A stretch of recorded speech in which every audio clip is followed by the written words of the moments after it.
Hi, real chat. Are you here? Hi, real chats. Hello. Something happened. We got 10 out of 10 subscribers. I didn't even know.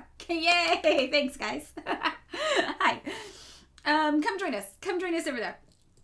Yes, I survived Burger Reich. I'm here. TikTok. Bree from TikTok. Yay. Welcome. I'm so glad. First time chat. I think you'll like it here. Hi, Larry. Did everybody have a good weekend? No, I haven't seen that. Okay, you guys come join us. We got a good community over there. We're going to learn some things. I think you're going to like it.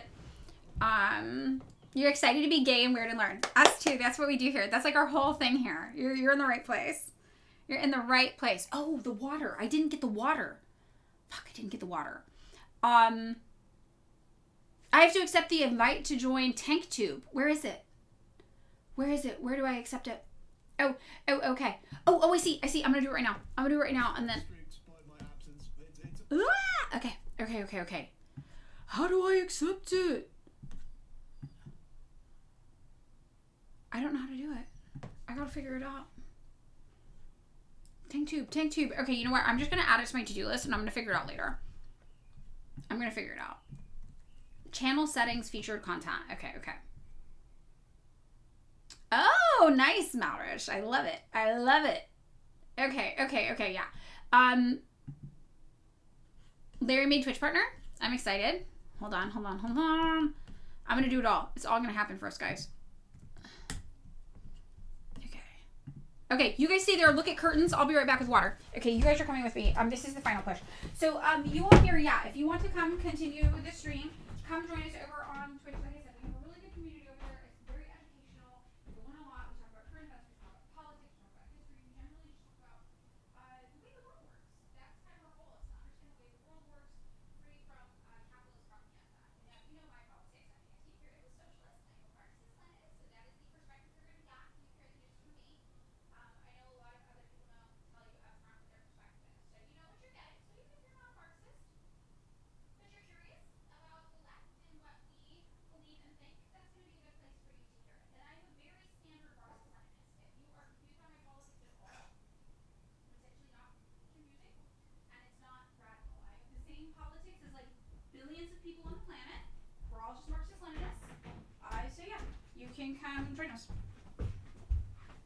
Yeah. So, okay. All right, I'm hanging up here. Bye. Come join us over there, okay? All right. Bye. Okay. Hi, everybody. I did. Yeah, look. I got it. Luxury. Because I live a life of luxury now with my Air One bottle. Okay. Mattress influencer. Yeah, guys, I got a free mattress. My partner's skeptical of the mattress because they have a really nice mattress, but it's really old. And when they moved in, I was like, we got to use your mattress. It's so great. Mine was like $200. But I've never had back pain in my life. And I started getting back pain. And then, now we've got... It was you. Hit your sound. Turn down? Okay, good. That makes sense. No, I don't have any OnlyFans. You don't trust me. You don't want to see it. It's not sexy. I don't know how to be sexy. It's not going to happen. But you know. Okay. Welcome everybody. How many people do we have in here today? What are we at? I took a day off. I deserve a hydrate. I feel like it wasn't so bad. It's been worse. Acting like revolutionaries aren't sexy was crazy. I didn't say revolutionaries. I said me specifically. All right, I'm a millennial. We have the quirked up chungus inherent in our hearts. You can't fight the quirked up chungus inside you if you're a millennial. It's like there's a little bit of Jessica Day in all of us, whether we want it to be there or not, because it was the culture. It was the water we were swimming in. It's not... We are quirked up chungus Kirk. Yeah. It's not conducive to trying to make people pay for you to be sexy. Right? We all have it. Yeah, I had a great breakfast. So for those of you who don't know, going to breakfast is my favorite thing in the world. It's like my one simple, I love to go to breakfast. Oh, we did a hype train. Oh my God, thanks everybody. So yeah, my partner, we woke up early. My partner had the day off and was like, let me take you to breakfast. And I was like, that's really sweet. And we have this relationship now where my partner just buys me food when we leave the house, because I've had so many financial setbacks. I've had hit after hit after hit financially with emergencies in my life. We have a rule like now where if we leave the house, my partner just pays for everything. So it was really, really nice. They took me to breakfast, and it was very, very lovely. And then we came back and we played video games all day, which is fun because there's a new Civ update. I don't know if you guys know the new Civ update. Okay, thank you, Larry. Thank you, Alec. The new Civ update is very intense for those of you who play. Well, 6 I had preferred, and then I got into 7. And now they've updated 7 to be more like all the stuff you liked from 6. So if you have not checked it out, we love Bobby.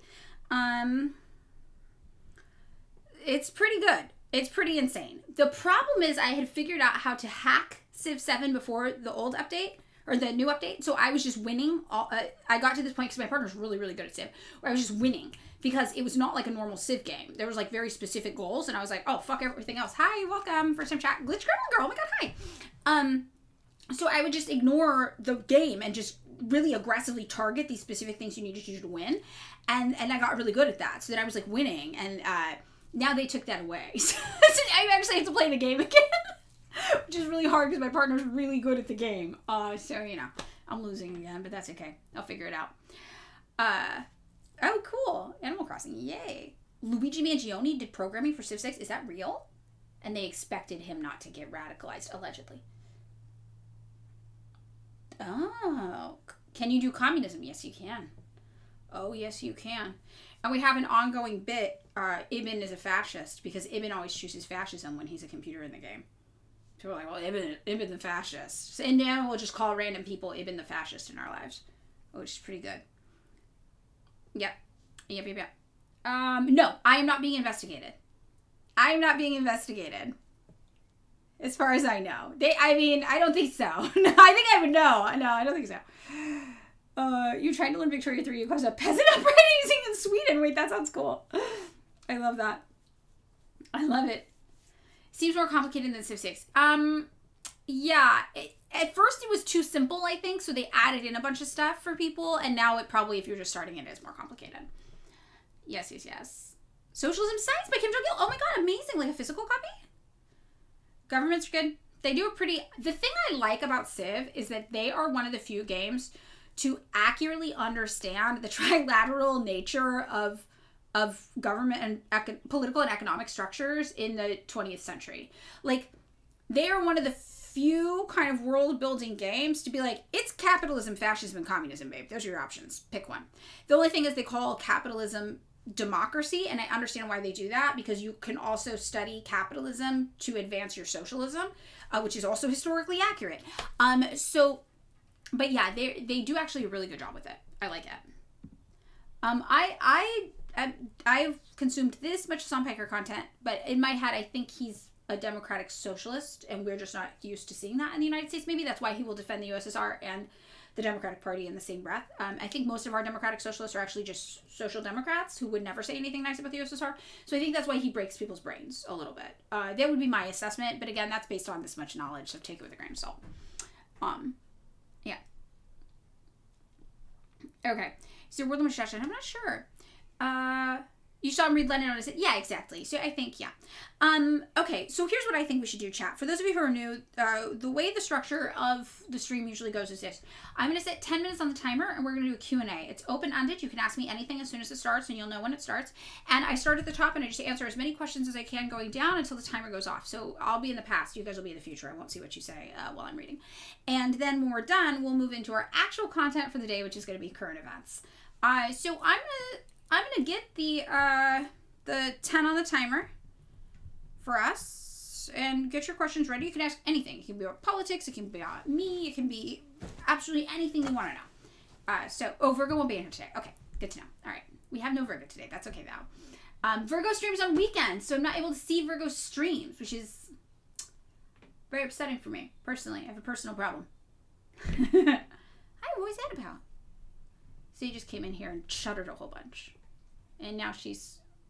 Did you see the whiskers? Did you see the whiskers in front of the camera? Okay, Virgo is always here in spirit. You know, Virgo can't handle the Burger Reich sometimes, and I respect them for that immensely. Okay, so we got 10 on the timer, and it is starting now. All right, so hit me with it. Questions. Favorite breakfast food is actually biscuits and gravy, but I don't like mushrooms. So vegan biscuits and gravy is always made with mushroom gravy, and I don't like that, so I can never eat it. But sometimes I'll make my own biscuits and gravy from scratch, and it's really, really good. Okay. All right. Ex-Lesk. Oh, since there's no Virgo, we can get more trolls in here probably today, unless Kubashi's in here. My opposition to U.S. imperialism can be noble, but it becomes dangerous when it blinds you to Cuban suffering. Millions lack real voting power, face political persecution, enduring collapsing infrastructure, trash crises, mosquito spread disease, hospitals without basic supplies, open the embargo, but don't excuse authoritarian failure. So much to unpack here. Excellent. C. First of all, I'm not trying to be mean. Okay? This is just a fact. You are stupid and you don't know what you're talking about. And I'm so sorry if that sounds mean. I don't know a nice way to say that. You are ding dong. You literally have no fucking clue what you're talking about. So let's get into this. Millions of people in Cuba lack real voting power. That's wrong. That's incorrect. That's flat out incorrect. Cuba has the most direct democracy I have ever seen in my life. And you can watch all about this. There's actually a documentary that came out, Cuba After Castro, that goes into detail about their voting process that you can take a look at. But even if you didn't watch that documentary, in 2019, they had redone their constitution. And this was a massive thing that made international headlines because it took years for them to redo their constitution. Why?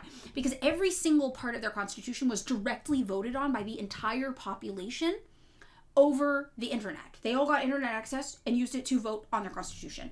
And this was considered one of the most democratic processes ever on the planet. And that's the same process that led them to enshrine formally gay rights into their constitution. So I'm not trying to be mean, but you don't, and this is a thing I think it's good for everybody to get in the right frame of mind about.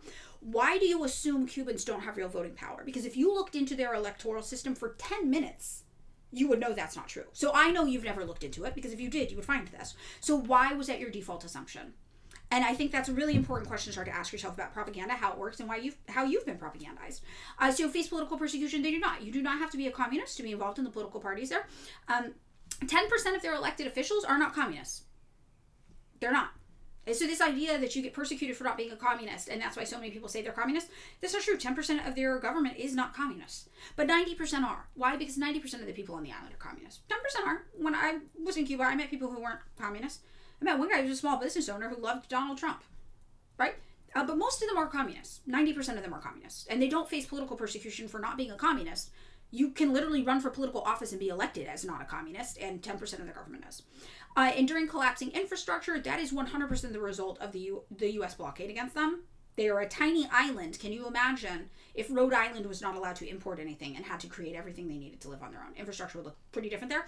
But also, I want to say, even taking that into account, their country did not look any different than my hometown of Fresno, California, which has the 7th highest concentrated poverty levels in the United States. That's where I grew up. It looked the same to me. Trash crises, they don't actually. Their equivalent of a trash crisis was that they missed 1 day of trash pickup, or 1 week of trash pickup. It was crazy because I was actually there with a girl whose family is from Pakistan while they were enduring their trash crisis, and we were like, this is way worse where I grew up. This is nothing. So no, the trash crisis thing, I can tell you're just looking at headlines from American news sources that are trying to drum up a sensational story. There's not a trash crisis there. I'm so sorry to be the one to tell you. Mosquito spread disease, they have, by some estimates, a longer lifespan than the United States. By other estimates, the same lifespan as the United States. Their healthcare system is insanely good. When we say hospitals without basic supplies, do you know what kinds of things they talk about? Not being able to access medical equipment. They talk about, when I get a fever, I go to the doctor and they don't have fever reducer medicine because of the blockade, I might add. Because of the American blockade against them, not because of communism. And I had to inform Cubans that in the United States, you would never go to the doctor just because you have a fever. You can't afford that. Well, I've never been prescribed fever reduction medication in my life. Ever. So the things they are missing in their hospitals are things that Americans don't even have access to because we can't afford them. So authoritarian, again, the term authoritarian means absolutely nothing. That is a meaningless buzzword that literally was just created to be anti-communist. That's not a real thing. And, even if you were inventing some definition for authoritarian, that's not Cuba. That's not Cuba, babe. It's not Cuba. They have some of the most people power in their government that I've ever seen anywhere in my fucking life. There's almost 1 million people in their government alone because of how many different branches of government there are. So that's crazy. Okay, most interesting commenter on TikTok the past week. Okay, that's a really, really good question. There was this one guy who just posted an AI generated image of a gremlin or a troll with blue hair and baby bangs and a septum ring, but he spammed it on all of my videos for a long time. So I just replied with a screenshot of my notifications of him doing it as on every photo, and I thought that was funny. All right. So your work's new benefit offers for you to take the Dave Ramsey Financial Peace University. Should I do it? I would say yes. Yes. Dave Ramsey is a right-wing kookball, but his financial advice is very, very helpful and good. There's some stuff you won't like in it. Like, I actually listened to a lot of Dave Ramsey when I was trying to get out of debt the first time. I liked a lot of what he said. The only thing I did that was not in line with what he said is I bought a house before all my debt was paid off, and I'm glad I did. I tried to buy a house as soon as possible, and I think that was beneficial. Okay, wait, save the anti-communist slap video. We'll do it when we vote. Do I think Hassan particularly got subpoenas because he's not a full-blown communist? No, I think it's just because he poses a threat to the Democratic Party. Now, I remember, I talked about this in a video I posted this morning from bed on my TikTok, but they don't care if you are playing partisan sports, right? They don't care if you're a Democrat or a Republican, right?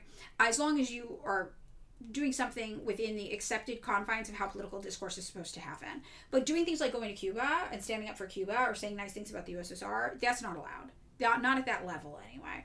So I think the reason is that he has a huge following and he stepped out of line with the Democratic Party, and that has made him kind of the figurehead for this. So I think it's media attention. I think it's sensationalism in the media. I think the Trump administration really knows how to play up the media cycle and take advantage of it, and I think that's what they're doing.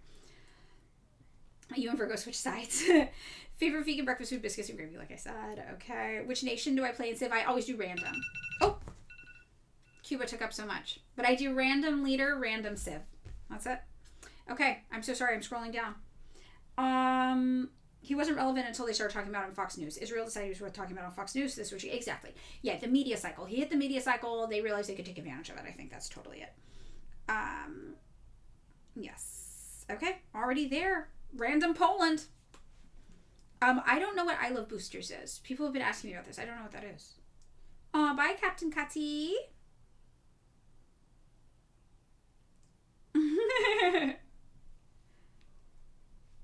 Yeah, the fact that Cuban politics is not a paid position. Yeah, literally no career politicians, exactly. No. It's a movie made by communists. Oh, okay. I Love Boosters. All right. All right. It's the guy who made Sorry to Bother You. Okay, cool. Okay, got it. Okay, everybody. We had a successful Q&A, even if it was derailed by one random guy who didn't know shit about Cuba. You know, it is what it is. You're all right. Hi. Hello. Welcome. Okay. Well, all right, everybody. Let's, we got some propaganda while we wait for the poll. Okay, so let's move into the actual content for the day, shall we? It's 10 a.m. We're doing great on time. I'm so proud of us today. For everybody new here, we call this Double Down because we double down on the news. We address the news from a left-wing political perspective. So the way it works is that we take 5 submissions for the news for what we want to talk about, and then we do a vote on which one to discuss. So I'm going to send everybody, or I'm going to do a little countdown for everybody, and then the first 5 people who submit a news article for us to look at is what we'll take. I might want to look at the news, though, so I'm going to take a second and cheat as the controller, mwahaha, to see if there's a news story I would like to contribute, because I never get to do, I hardly ever remember to do that. Not never, but, you know. So, Theory Tuesday. Yeah, I can do the poll. I'll do the poll. That'll be fine. Thank you. Thank you, Hegel's Big Dialecticals. All right. So, let's see what's in the news that I'm interested in. Oh, did you guys hear about Orange County? Chemical explosion? It's very, very interesting. I have 2 that I'm interested in. I don't think it's exploded. So last I heard, there was this like chemical leak in Orange County. A bunch of Orange County comrades were out there trying to organize and help people. They had to evacuate 40,000 people from Garden Grove. I don't even know if it is Orange. It is, yeah, Garden Grove. Of Sublime fame. We took this trip to Garden Grove. It's spelled like Blue Dog inside the van. They had to evacuate 40,000 people because a chemical plant that was doing weapons contracting, if I'm understanding correctly, I could be wrong on this, basically had this massive malfunction, and so they're trying to relieve pressure from this big vat of chemical, and if they don't do it, it can explode. It's crazy. Well, they found a crack in it. It's actually stopping it from exploding, apparently. Okay, good to know. All right, Mallory, that's the update. Yeah, very, very wild. Very, very wild. So, yeah. Wackadoo. Yeah, so that's what I had heard too on my remarks, that they had like relieved some pressure. One of your friends had to evacuate their house. Yeah, wow. One of my partner's coworkers had to evacuate their house as well. They were at work on Friday and they were like, I have to go. Oh, we forgot about the mod emote. On Discord. I'll take a look at Discord later today. So hopefully you do it there today. I don't check it very often. I'm so sorry. But I would love that. Yeah. Okay. So I have mine pulled up. So I have two actually. I have to decide between. Hold on. I'll pick really fast. Screen share. Restart my video capture. One moment, please. Okay. So, oh my god, nothing is... I have to restart every single capture I have. Okay. So here are ones I have to decide for. Russia ramps up threats against Ukraine, and then Iran Supreme Leader, U.S. military bases in Middle East no longer safe after new strikes. So maybe I'll keep both of these up, and then I'll take the first three. Ultra competitive today, because I think these are both important. Yeah, mod root on Discord. Let's do that. Okay, so I'm going to do a countdown. Get your links ready. First three we're going to accept, because I think both of these are important. So, 5, 4, 3, 2, 1, go. What do we got?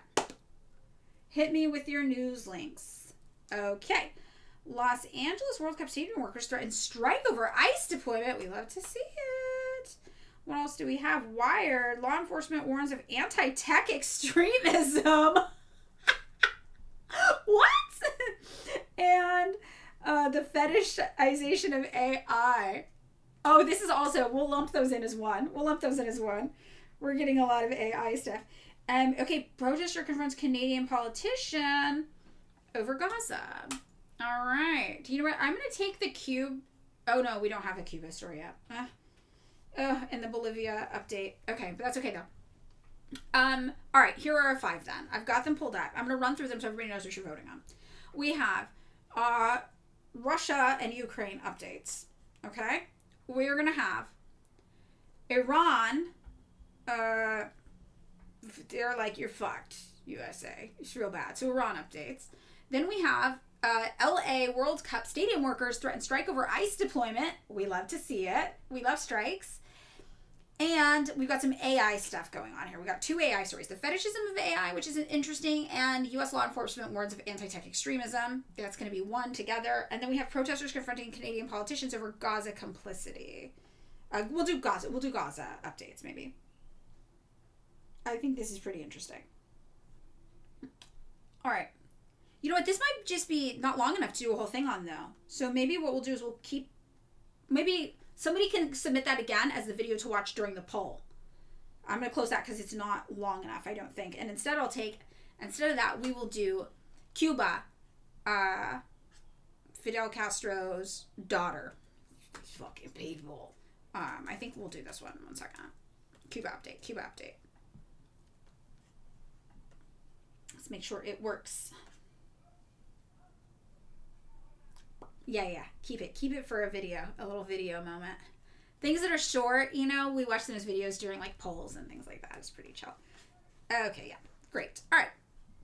So I'm going to get the poll going. Everybody get ready. I watched somebody parodying an ASMR streamer and they did the typing and I was like, oh, I get it. It is me. I type the way the ASMR people type. Boop, boop, boop, boop.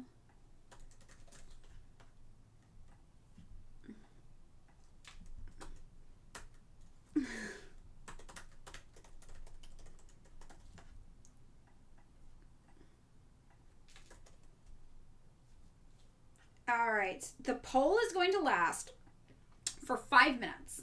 It is starting now. If you do not see it, refresh, please. It should be at the top of your chat. Voting is mandatory. Do your civic duty. Vote. Vote. Okay. We've got boosters. I love boosters propaganda while we wait for the poll. You guys just saw my ceiling. That's so vulnerable. I feel very embarrassed about that. You just saw my ceiling. Embarrassing. Capitalism is built upon theft. The boosters take my clothes because they're low-class urban bitches. Christy Smith knows we exist. This film it's essentially about a group of women who at first are just kind of going after this fashion designer, but through a series of chaotic events, they end up dismantling an entire system. I really feel like in this, you really wanted to pull apart the contradictions in fashion. Capitalism is built upon theft. Throughout history, any ruling class, they started with primitive accumulation, stealing land, stealing labor, stealing minerals. And right now there's theft that is legal. And I'm not even just talking about wars where they're going to, where they're threatening genocide in order to take someone's oil. I'm talking about the theft of labor and of value that happens every day. We're talking about all those things. I actually did see the preview movie, for this movie, and I told my partner I really want to see it. I mean, that's my I didn't realize it was like a whole intentionally communist thing. Made. Capitalism is built upon theft. The boosters take my clothes because they're low-class urban bitches. That was it. Yes. I really want to watch this. I think it looks great. I love it. So cool. Okay, in the movie. Okay, yay! I love it. I love it. Okay, how's our poll doing? Is everybody voting? Oh, anti-AI tech extremism. Okay. We've got some good things. Okay, video about ICE from Raccoon Child that we're gonna watch while we wait. Make sure you don't forget to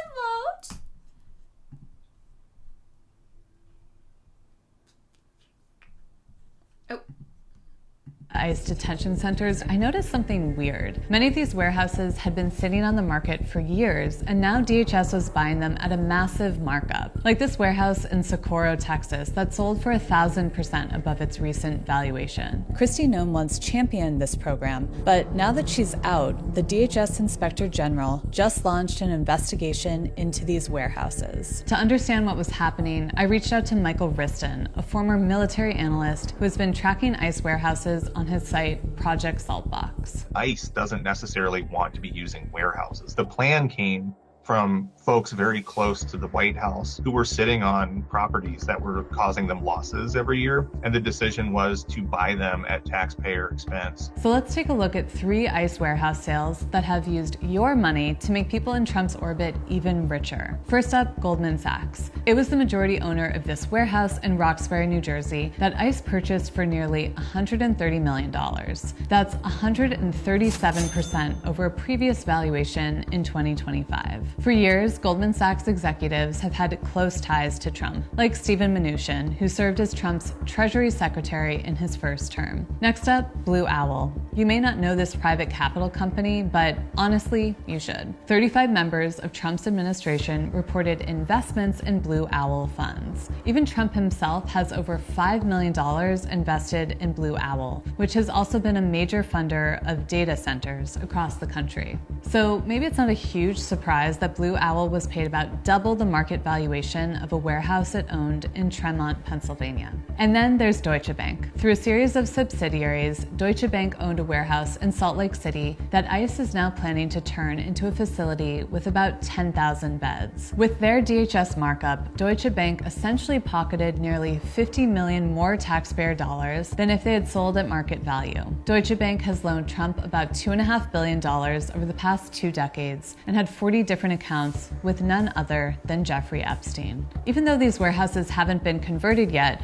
Wall Street institutions have already cashed in. And the reality is that other Trump-connected contractors are already profiting off of ICE detention facilities with inhumane conditions. What we're seeing happen now, you know, I never in a million years envisioned seeing this happen on U.S. soil. Never once. The nearly $1 billion spent on warehouse purchases is just a fraction of the $38 billion that DHS has to build out a mass detention system that could hold nearly 100,000. Okay, anti-AI tech extremism 1. Hagel's Big Dialecticals has proposed banning AI as a topic for a week. I think we won't do any more AI this week, I think, because you're right, it does always win. Russia-Ukraine came in close second, so if we have time, we'll get into that as well. can you lobby commenters to vote in your interest? That's actually a good question. Yeah. I think that, if you make your case, if you make a good pitch, is that lobbying or is that just making a good pitch? I don't know. Black Hole Kitty takes a bribe. Okay. We've recreated American democracy. Oh. So funny. Okay, well, let's do this. How about this? I think we'll do the AI content, but then we'll leave everything else up in order for the other two. And if we have time for anything more, we'll get to that as well. But remember, we also have tomorrow and we have Friday. So if we don't get to it today, yes. Well, we had 2 people submit AI content. So it's not just you. So don't feel bad. Now, I do think this is an interesting story. So the first thing I want to say before we get into the story is that AI is a tool, and we talk about this, right? We talk about how in China, they're not afraid of AI. Why? Because they have worker protections, because they have environmental protections, because AI is not actively being used there to destroy the planet and replace workers and exploit the masses. But here in the United States, we don't have those protections. So if we think of AI as any sort of tool, we have to understand that under capitalism, the expectation is that all tools will be weaponized against us, the average everyday people, in order to make rich people richer, right? Just like a warehouse. A warehouse in itself isn't innately evil, but like the video we were just watching, well, a warehouse, though, under capitalism can be sold for $130 million to help the president with his investments in the company who owned the building. And then next thing you know, it's being used to house human beings in warehouse-like conditions. And you need an excuse to house those human beings to create the whole for-profit business around it.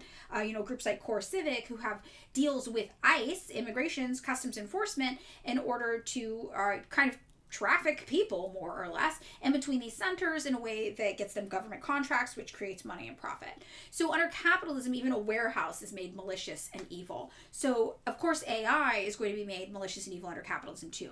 We're not Luddites, though. We understand technology in itself is not usually the issue. It's how technology is weaponized and used by the power system, the power structure, to exploit and harm average everyday people. In the West, AI is a tool by fascists used for fascism, as Neuroright says. Yes, exactly. So, opposites. I'm starting to think this US thing might be fundamentally bad. I know, who knew? But it's very, very true. AI is a means of production, Getwald says. Yes, and this is more, when Marx talks about the modes of production creating social relations around them, this is what we're talking about. The way we interact with AI is influenced by the mode of production that we exist under, right? Who is we? Okay, everybody except for microplastics isn't a Luddite. Microplastics is our resident Luddite, though, and we respect that. You're allowed that. So let's keep that in mind while looking at this AI article from Wired. U.S. law enforcement warns of anti-tech extremism as AI hatred grows. And what we really need to do is think about, why does the average American who lacks class consciousness hate AI?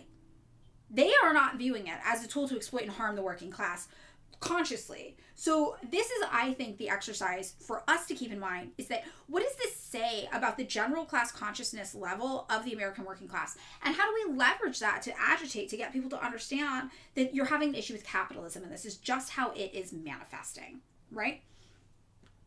So as Americans stew over the looming risk of job-stealing AI and data centers in their backyards, the feds are raising the alarm about a new category of threat, documents obtained by Wired showed. So wait, somebody says, Hegel's Big Dialectical says, being more publicly aggressive against AI is important as there is still a campaign of normalization. Yes. In the wake of attacks on CEOs, a nationwide protest movement targeting data centers, and increasing concerns about AI job replacement, federal intelligence agencies and domestic law enforcement are circulating reports with a new domestic target in mind, anti-technology extremists. But again, these aren't anti-technology extremists. These aren't people, look at their concerns. They're not like, I hate technology. Right? Saying anti-technology extremists makes it sound like they have some religious fringe kook ideology. What are they actually mad at? They're mad at data centers in their backyard driving up their energy costs and taking water.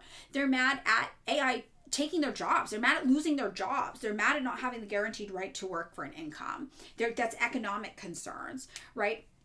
they're not mad at technology. They're mad at the economy, and they're mad at environmental issues that affect their life. They're mad at material things. This is not ideological.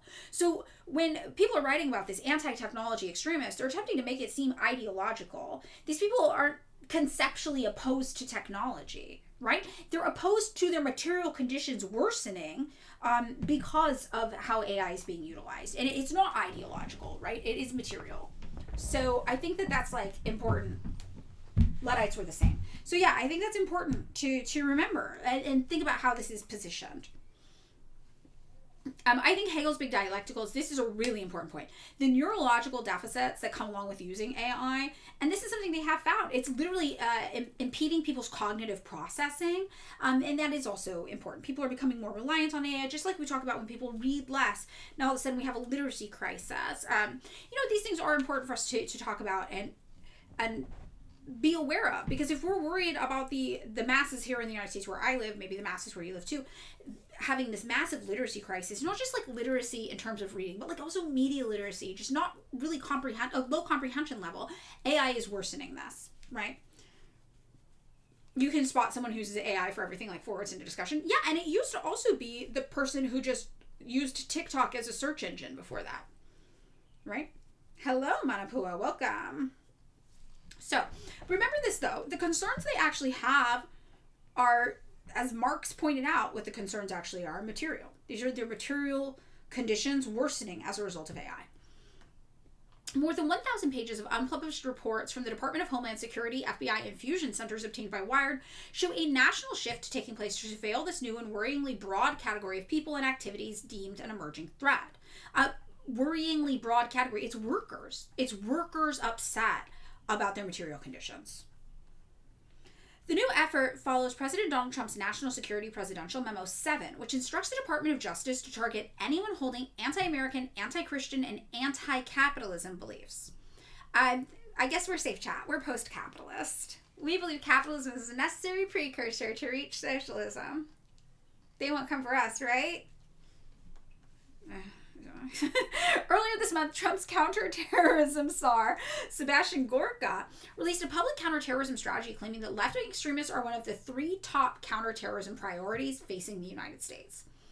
But again, these anti-AI people, they're not all left-wing. They're not...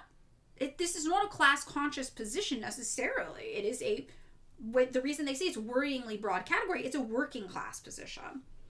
Right? Yeah, we got to do capitalism faster to get through it more. So, they've taken together, this article says, these Trump administration directives have commandeered the domestic surveillance apparatus to surveil and criminalize speech in assembly that challenges the ideology of the White House. But not just the ideology of the White House, right? That challenges the ideology of anyone who would ever potentially be in the White House under our current political system. A new focus on anti-technology extremism adds an unreported category to already public designations under a presidency that has heavily invested political and material capital in AI and data center proliferation. Among the documents in the tranche, excellent use of the word tranche, wow, obtained by Wired is a New York Intelligence and Counterterrorism Bureau report that warns of widespread upheaval in response to AI adoption. A particular note is a novel term for what the Bureau purports to be an emerging extremism threat.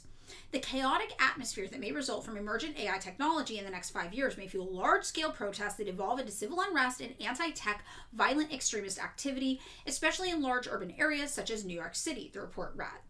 The term anti-tech violent extremism does not appear in any publicly available DHS or FBI domestic extremism reports or guides and represents a novel grouping of a wide range of ideologies under a single extremist category. Oh, is Julia in here? Hi, Julia. In the same Intelligence Bureau assessment, analysts also describe a novel threat emerging in the wake of the arrest and trial of Ziz Leota, an extreme rationalist who allegedly led a small cult-like group, 3 members of which have been accused of murder. Is this what you think it is in the Bay Area? Was this in the Bay Area? This interests me. I have to get back into this. One time on our podcast, we covered a cult, and somebody was like, what does this have to do with politics? And I actually think that, like, cults, like people getting wrapped into cults, religion too, can probably be understood the same way a lot of Marxists discuss religion, which I'm fine with people being religious though, obviously. The problem with cults is that they usually financially exploit and harm people. Which some religions can do, but not necessarily, you know, whatever the case. But I think it is interesting because it's like where there's a whole left and class consciousness, a feeling of being unsettled with the world, wanting to have secret knowledge about how the world actually works, cults can actually come in and draw people away from class consciousness and give them this false consciousness instead, which I think is very, very interesting. Yeah, cults are often a response to politics. They are very political. Yes. So this group's very interesting to me as well. This murder was tied to an obsessive ideology focused on existential risk posed by AI. While the Zizian ideology is extremist in nature, a less extreme version of the same fears surrounding the cataclysmic potential of AI are a common concern among AI alignment experts, machine learning engineers, and even frontier AI companies. Nonetheless, the Intelligence Bureau warns that paranoid views regarding AI may proliferate in the aftermath of the Zizians' trial, thanks to their attempt to reason the belief that a godlike incarnation of AI is imminent, and the belief that humans must best use their time in the present to devote themselves to ensuring its compliance with human morality or face existential consequences for failing to do so. Okay, so the Zizian thing, this group is ideological, right? But this is different than your average American. Your average American is not running around terrified that AI is going to obtain a godlike consciousness. Some of them are, sure. But that's like your weird friend who sells weed, or who would have sold weed in the 90s before it was legal everywhere. That would have been their approach. But like the average person mad at AI is just like a random mom who doesn't want a data center going up near her house. Or like a dude who's concerned that AI is going to take his job and he's going to get laid off and not going to be able to find any more work because he's in his 50s and, you know, discrimination based on age is a thing. Things like this, they're just normal workers. So I think they really are conflating, you know, the ideological thing with the average everyday worker who has justifiable and normal material concerns about AI's role in our life. Hot Dog Diet says that they recommend the Zizian Deep Dive TrueAnon did a while ago on their podcast. That would probably be very interesting. I should look into this, yeah. Okay, no, that was it. She really just wanted to tear up the curtains. But when I do that, it confuses her and throws her off her game. Ha ha ha ha. So, the NYPD Intel assessment follows the department's collaboration with the FBI last year to monitor the signal chat of an activist group coordinating volunteers to monitor public hearings at immigration courts in New York. According to documents obtained by The Guardian, the FBI surveilled activists as part of a broader investigation. No! You can go in there. That's it. You can't claw. You can't claw curtain. You've already ruined curtain so many ways. And I love curtain. I'm negotiating with a cat. Sorry. 1 second. Hi. They were involved in a murder case with the Zizians. Yeah, signal chats aren't secure, yeah.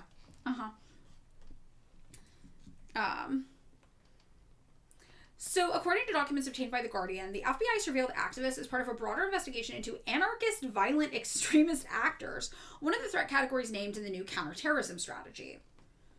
Created in the wake of 9/11, 80 fusion centers now pockmark the country and serve as go-betweens for federal intelligence agencies and state and local law enforcement. In addition to concerns about portions of the American populace disturbed by rapid proliferation of AI, these centers are also gathering and circulating intelligence, as in quotes, I don't know why, about alleged threats to data centers. Seriously? She wants the curtain down so bad. Ugh.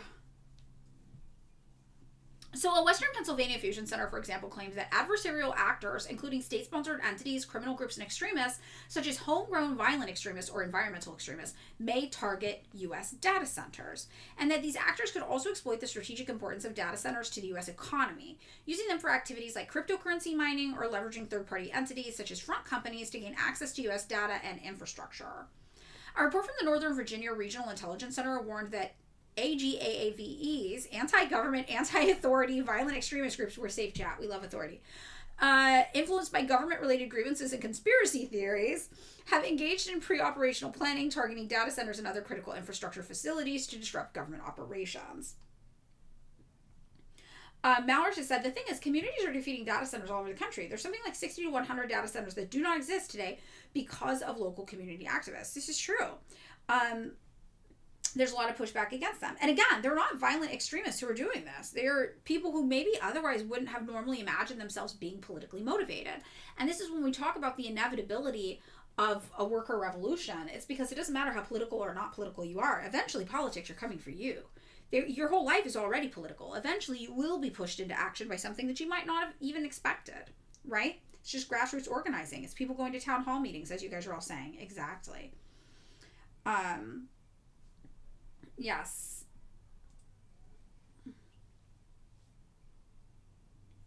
Yeah, a mother got arrested apparently here in Texas, Comrade Lilith says, for alerting the community the water was brown because of a recent data center that got built. Interesting.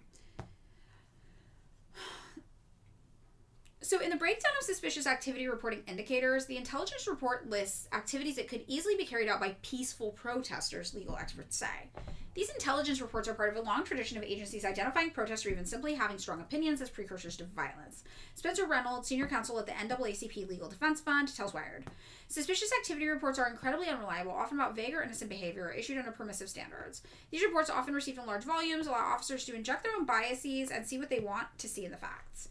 Among the vaguely defined activities flagged by the Northern Virginia Intelligence Center as suspicious are expressed and implied threat, observation, surveillance, photography, testing, probing of security, and attempted intrusion. So observation, surveillance, photography, implied threat. That's like nothing. That's nothing, right? That's absolutely nothing. The FBI investigates individuals who commit or intend to commit violence and criminal activities that constitutes a federal crime or poses a threat to national security, the FBI wrote in a statement to Wired. We have no additional comment. DHS did not respond to Wired's request for comment. So, meanwhile, the same intelligence center also circulated a report in March, showing monitoring of constitutionally protected events and demonstrations related to critical views on technology. These events included multiple Tesla takedown protests against Elon Musk's ransacking of the U.S. government. But, that is not a critical view of technology, right? How is a Tesla takedown protest that's mad at, I don't know, I'm guessing it's liberals mad at Elon Musk for gutting US aid, right? I don't really understand. What does that have to do with technology? And I think what we're really running into is that our new oligarchs are tech guys. Tech billionaires are controlling our government. So what they're doing now is they're seeing people with justifiable frustration with their government. And because the government has been so influenced and bought and sold and controlled by tech dudes, tech bros, they're like, these are anti-tech ideology or anti-tech protests. But they're not. They're people who are mad at the government. And this is what happens under capitalism, especially as you advance into fascism.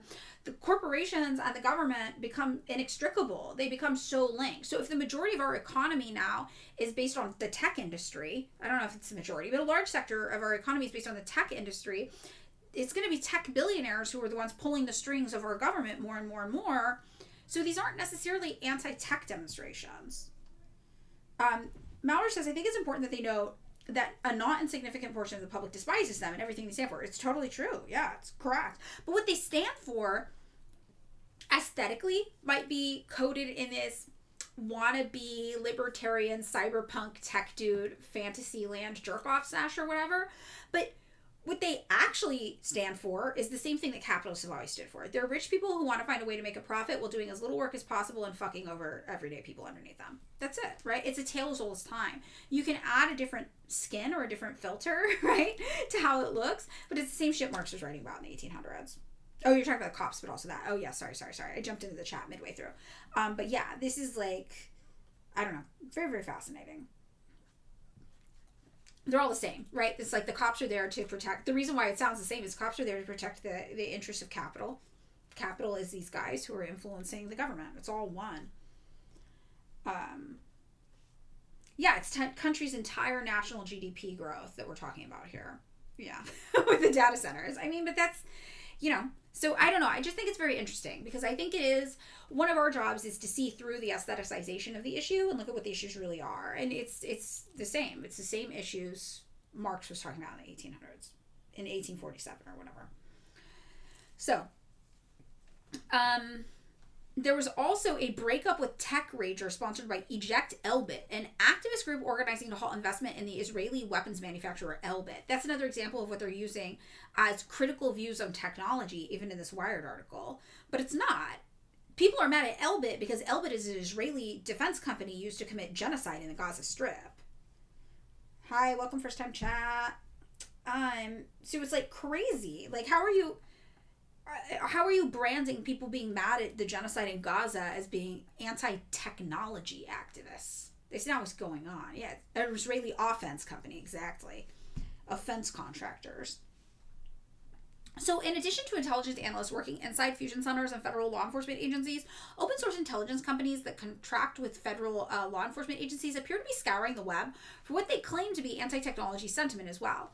In January of 2025, Site Intelligence circulated bulletins to fusion centers alleging that conversations in a neo-Luddite Discord server had turned violent, with one user of the group calling for violence against tech CEOs and power plants. Okay. Site is a for-profit private intelligence firm that monitors social media for its law enforcement customers. It promises to do an incredibly difficult, if not impossible, job, consistently mining social media written by anonymous posters full of in-joke slang, different languages, vagueness, and so on, to deliver credible information that can predict threats. So these are the people scouring what we post. Reynolds says. Instead, this type of activity tends to focus on people's views about things like policing, abortion, economic inequality, vaccines, or any other hot-button topic of the day. By narrowing our OSINT focus exclusively to communities with a proven link to real-world harm, and this is also concerning, exclusively to communities with a proven link to real-world harm. Based on what? Based on algorithmic data history that tends to police communities of color? What does that mean? Stop power plant hate. It's very, very wild. It would be awesome if all these activists realized capitalism is the root of all their grievances. Exactly. And that's like what our job is, obviously. So when somebody's like, I hate these AI data centers, it's like, how do you get them to turn that into, I hate capitalism? You know, you got to be like, you hate, yeah, man, it's wild that these billionaire tech CEOs think they can just do whatever they want to us. Right? It's like, it's hard to get them to like shift the focus there, right? Right, and what do they count as harm? Great additional question. This demonstrates sentiment within a community towards a target. Our reports have shown a notable spike in online threats advocating for sabotage against data centers, which is a true cause for concern. Rita Katz, founder of Site, tells Wired in an email. The documents obtained by Wire also show that fusion centers are currently keeping tabs on in-person assemblies. The Northern Virginia Center generated a report about demonstrations at local civic events, including the Arlington County Budget Meeting and the Fairfax County School Board Meeting. Across the country, town halls and budget committee meetings have been among the chief forums for local residents to express their dissent with data centers being built in their neighborhoods. According to Data Center Watch, a project by AI security firm 10A Labs that tracks opposition to data centers. Hold on, just a sec. I was waiting on a message. I just got it. Okay, cool. Hundreds of organizations across 42 states have organized to block data center construction in their towns and counties. These efforts are often contentious. In California, Illinois, Indiana, New Jersey, Oklahoma, and Wisconsin, state and local police have removed or arrested speakers at town halls who criticized data centers, in one case before they were even allowed to speak. Just so interesting. They canceled all of the green energy projects and instead have exponentially accelerated the development of environmentally destructive data centers. Yeah. Calty Moose, it's frustrating when you see somebody pull back when you say billionaires. Like, the word affects them like heel works on a well-trained dog. And this is interesting because billionaires was people's attempt to simplify the bourgeoisie, right? So the term bourgeoisie, people don't relate to. Many people don't relate to themselves as workers. So we're constantly trying to find the language to meet people where they are in terms they understand and relate to. And for a while, it did feel like billionaires did that. Right? It did. But now it feels like it's not anymore. I don't know why billionaires have been like normalized for them. Oh no, it's not. I'm so sorry. It's not water. It's a giant container of iced coffee. I'm so sorry to be the ones to the one to break this for you. I am dehydrating myself. Yeah, then we started saying the Epstein class, but that has kind of lost its pull. It's like we're constantly having to adapt how we identify these people. Because of that, we can't get consistent messaging. In Milwaukee, you're trying to municipalize the power company. Okay, and the DSA is helping with that. Yeah, I mean, I know a lot of Marxists who organize in the DSA. I think that if that's what you've got available to you, do it. I just always going to recommend you try to join a Marxist-Leninist org if that's an option for you near you, right? the ruling class, the capitalists, the rich guys. Sometimes, you know, putting a number on it's good. Like in California, we've been saying we have 194 billion. We have 194 rich guys. That's it. That's it. But you look at like the effectiveness of the term billionaire, and it's like when people are doing progressive voting guides telling you to vote for a billionaire named Tom Steyer, like, okay, clearly billionaire is not a bad word to these people anymore, right? Oh, okay, that's good to know, all my remarks. Thank you. Yay. So I am hydrating. Can't wait to tell everybody I know that. Very, very interesting. So, all right, under U.S. law, domestic terrorism is not a standalone crime that is brought to bear during trial. Instead, domestic terrorism laws allow for targeting and surveillance of extremists, with charges sometimes bearing terrorism enhancements and sometimes excluding them altogether. This has led to protesters and activists being surveilled under domestic extremism provisions while being charged with crimes like criminal trespass and vandalism. So this is why it's also important. It's like, when we talk about the difference between us and anarchists, we know lighting a trash can on fire is not a revolution, right? There's no utility in lighting a trash can on fire. This is what we're talking about. When you are under surveillance by the federal government, they are basically trying to catch you on anything, right? Like, think about all the mobsters who were caught on like tax evasion or something like that. I don't even fucking remember. But this is what they're going to try to do. They're not going to be able to catch you doing something big, so they're going to try to get you trespassing, vandalism.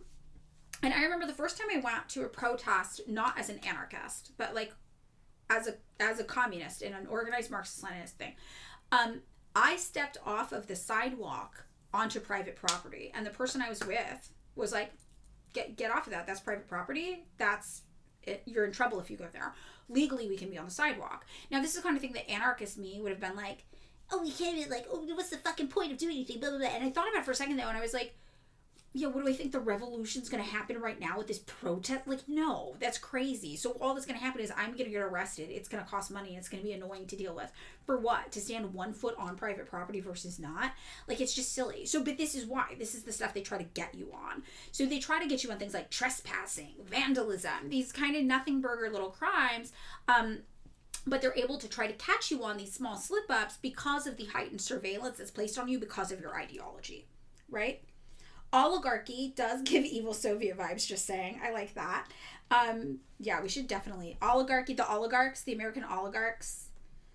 An anarchist, you know, said being an extremist is better than doing nothing. But I think the implication is that, like, what does it mean to do nothing? Like, to me, right now, we are in the easiest stage of being a Marxist-Leninist in the United States. We are in the education and outreach stage. We're trying to educate people about capitalism. We're trying to get them to understand their true enemies. This is the easiest stage. The way you can do something is literally just by talking to people right now, right? It's all you gotta do is just talk to people and get them to understand what capitalism is, how it works, and how their problems come back to capitalism in the end, right?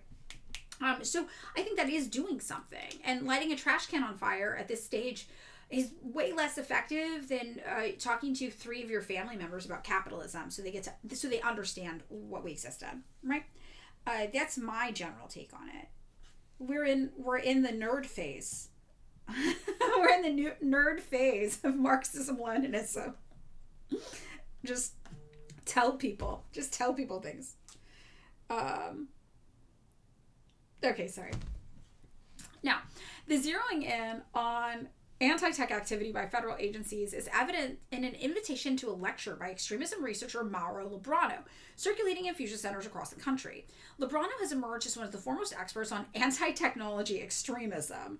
He is the author of Stop the Machines, The Rise of Anti-Technology, which describes 3 main strands of a newly minted threat matrix: insurrectionary anarchists, eco-extremists, and eco-fascists. Unironically gonna recommend my partner read this book. Oh my god. Alright. Lobrano's book identifies followers of Unabomber Ted Kaczynski, German anarchists, Mexican eco-extremists, and far-right fascists in the Terrorism collective as distinct but aligned components of an emerging tech extremism movement. In Lobrano's analysis, these groups are united by the fact that they've all plotted or carried out acts of violence in furtherance of their ideological goals. Yeah, Unabomber mentioned. Lobrano said our favorite anarchist on the stream mentioned Ted Kaczynski's girlfriend. That's everybody's favorite anarchist.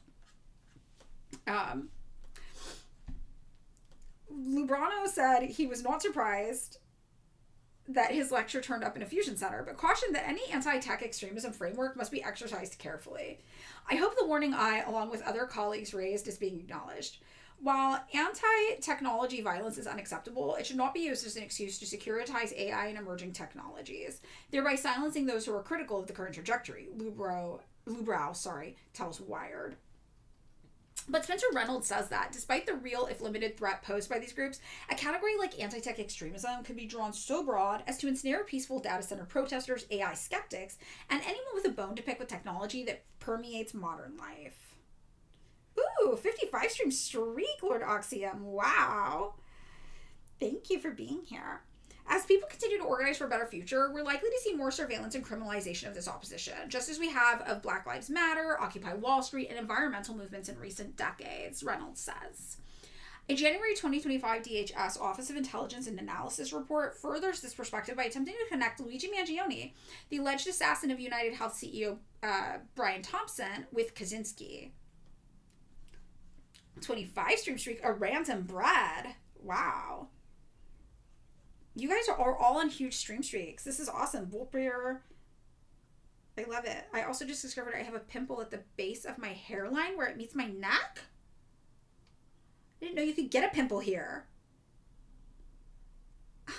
Okay. All right. I'm not gonna pick. OCD brain.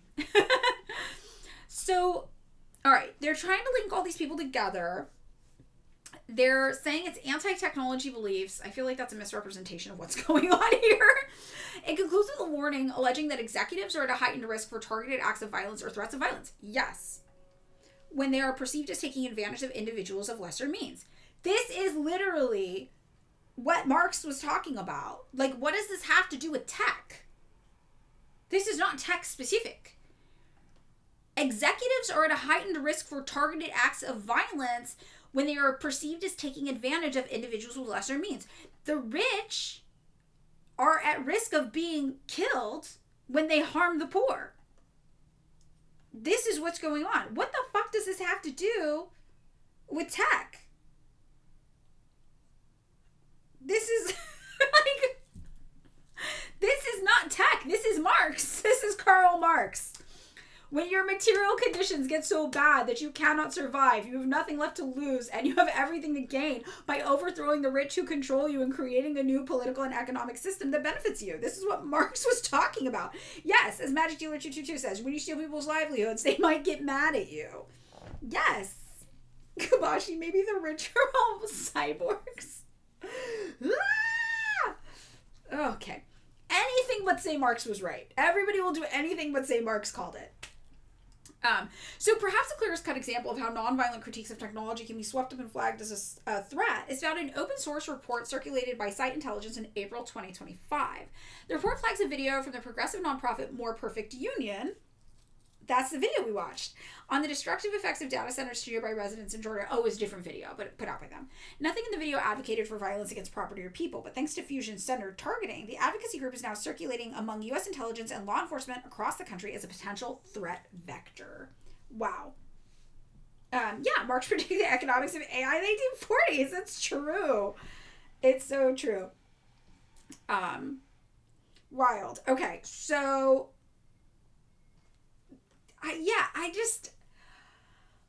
I don't understand. Are they being deliberately obtuse?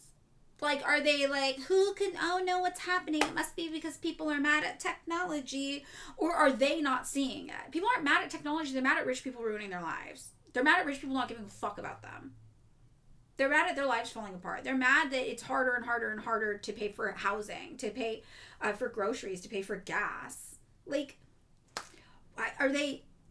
are they intentionally trying to spin it, or do they not see it? They're skewing the story to blame the workers. Exactly, Tuesday Blue. It's very, very interesting.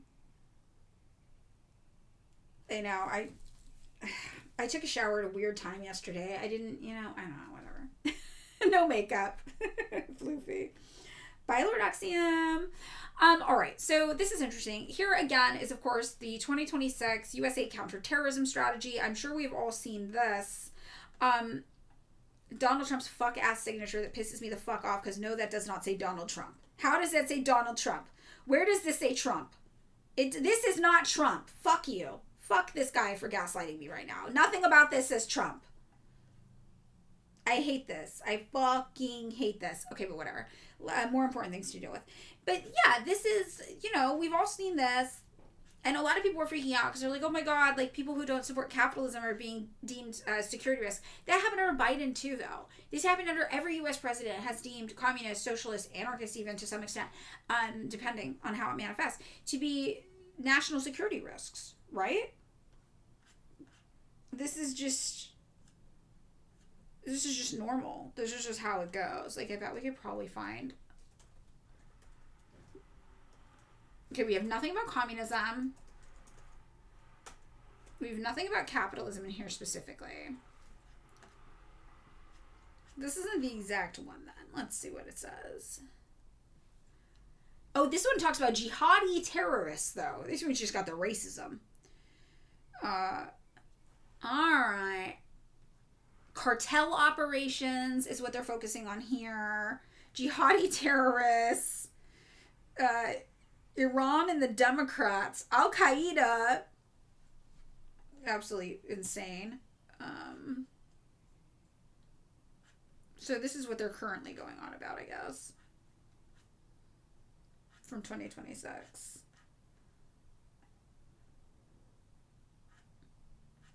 Again, though, remember, we just read the article last week where we were celebrating the ETIM freedom fighters that had previously worked with Al-Qaeda. We don't actually care about this. We're talking about how evil Al-Qaeda and ISIS are, and then we're paying people who probably, allegedly, paying people, and I allege it, that's what I think, based on that data we saw, who are affiliated with these groups to do things, or at least supporting them outright. We're removing them from terrorist watch lists, and we're saying that people who target them are persecuting them. So, I don't know, it's just very, very fascinating. They do talk about here, though, Shinrikyo's Tokyo sarin gas attacks from 1995, which is an interesting tie-in as well. Huh. Okay, so we've got that. All right, what are the other supplementary things here? We have the Zizian story. So there is a TrueAnon podcast on this, and I like TrueAnon. I lived in San Francisco at the same time as... Why can't I think of her name? The chick from TrueAnon. Holy shit. I'm blanking. This is 40. Liz Franchak. Liz Franchak and I lived in San Francisco at the same time, and we both... My partner in New York of 16 years also dated Liz Franchak. So I like Liz Franchak. I like the TrueAnon people, from what I know. They're great. So, yeah, we have similar interests, including in people we date, apparently. So what's not to love? So, yeah, I would recommend the TrueAnon podcast on it as well, just by virtue of that. But here is a little brief story. We'll go over it shortly about the Ziziums.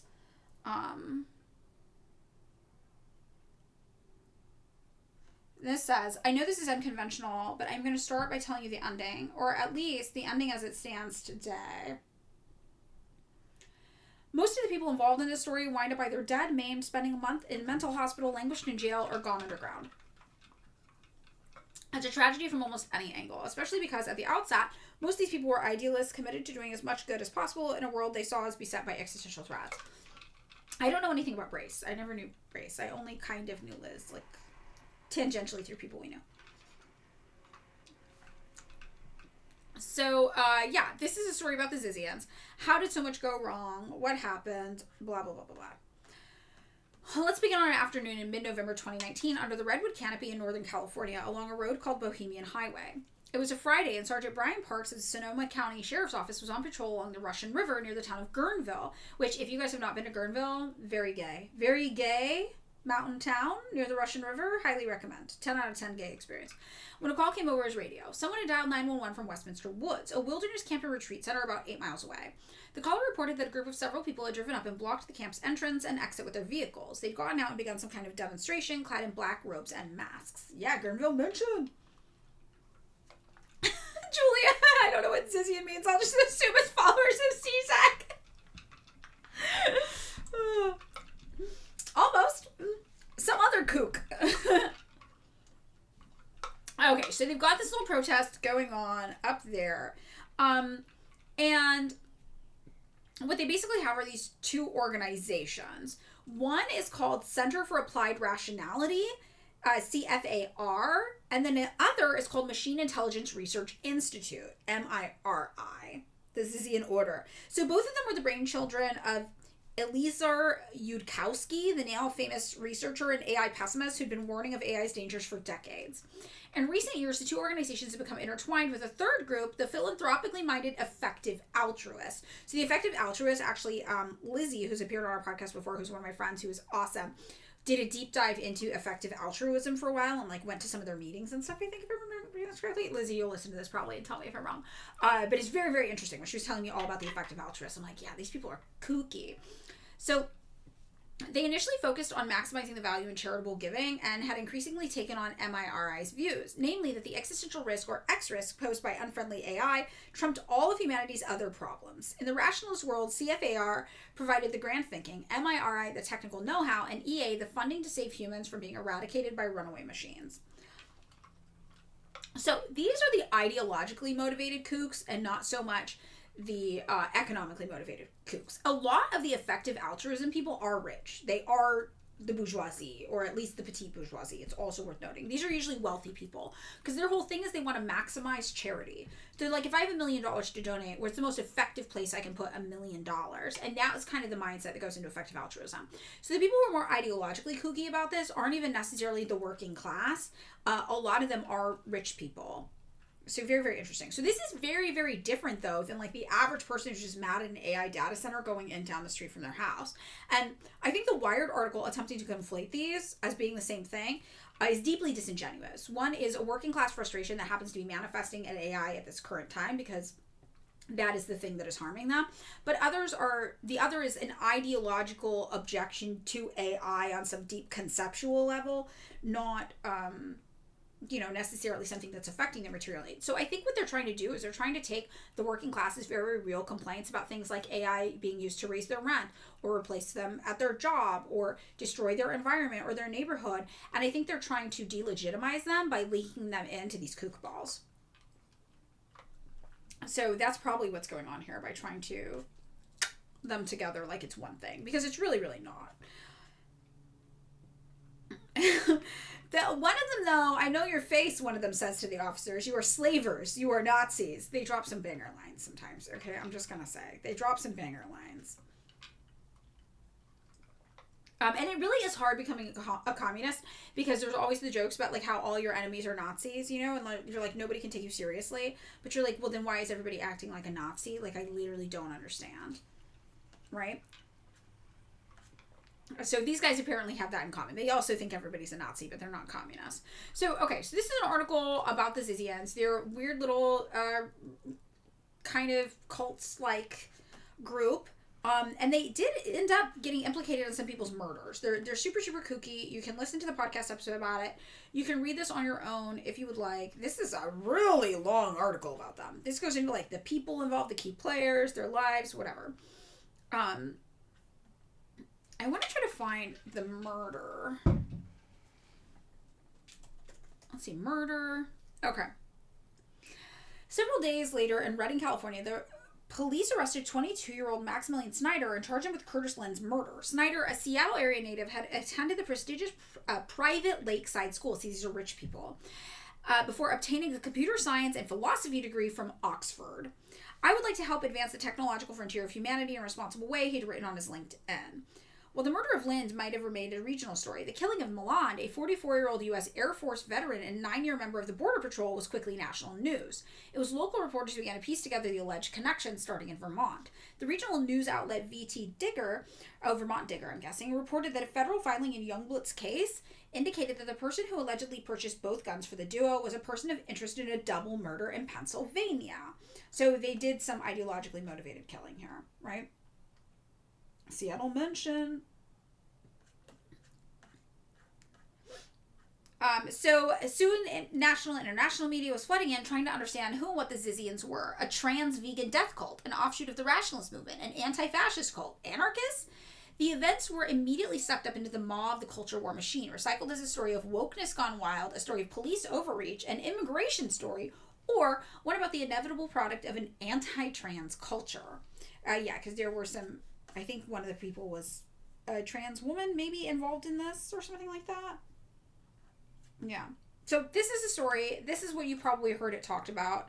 But yeah, some kooky rich people. Wokeness gone wild is a very, very funny concept. That's why they keep trying to say that like all the murderers are woke or something like that. This is the new thing. I've not seen evidence of a mass woke rage awakening happening. But you know, unless you count working class rage, right? I don't know. Very, very interesting. All right, so this is the article. I'm going to give this to you guys if you guys want the tiny URL so you can read about the Zizians. But what you need to know, the long and the short of this, is these are not the same as the typical people we talk about who are upset about AI data centers, who are just working class people that we can reach and talk to, who aren't motivated by firm ideology. They're motivated by very material working class needs. This group that they are attempting to lump in as being the same as them, it's not the same. This is a very fringe, unique situation. It's interesting, definitely, but it is not. It is weird that Wired tried to act like these were equivalent in some way. I think that's very, very strange, you know? So, we have 30 minutes left until we have to switch to map. Now we have some options, and I'm going to do a poll. So we have this story, The Fetishism of AI, that we could read to continue the AI journey. We could read more about the Zizians if you guys wanted to know more. Or we could spend 30 minutes addressing the ramped up threat of Russia and Ukraine. So I'm going to run a poll really fast, and you guys can vote on how you want to proceed. Next 30 minutes.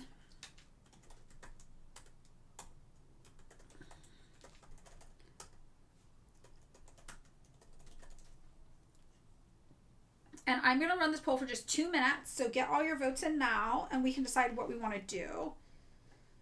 Yeah, the AI stuff is a lot. It is interesting.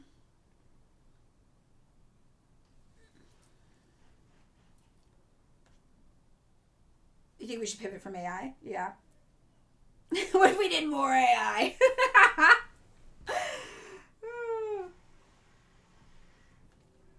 I think, like, look, I think the thing about AI is that it's captivating everybody right now. I think there's also like a pretty big attempt to like make it seem sci-fi, you know? And sci-fi's interesting. It's like, is this gonna be a fucking Terminator situation? You know, so that captivates people.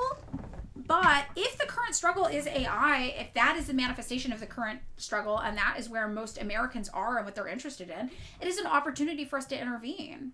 Right? Where they are, where they're interested. But we do have to figure out how to make sure they don't go down this Zizian technology is the devil kind of kook hole.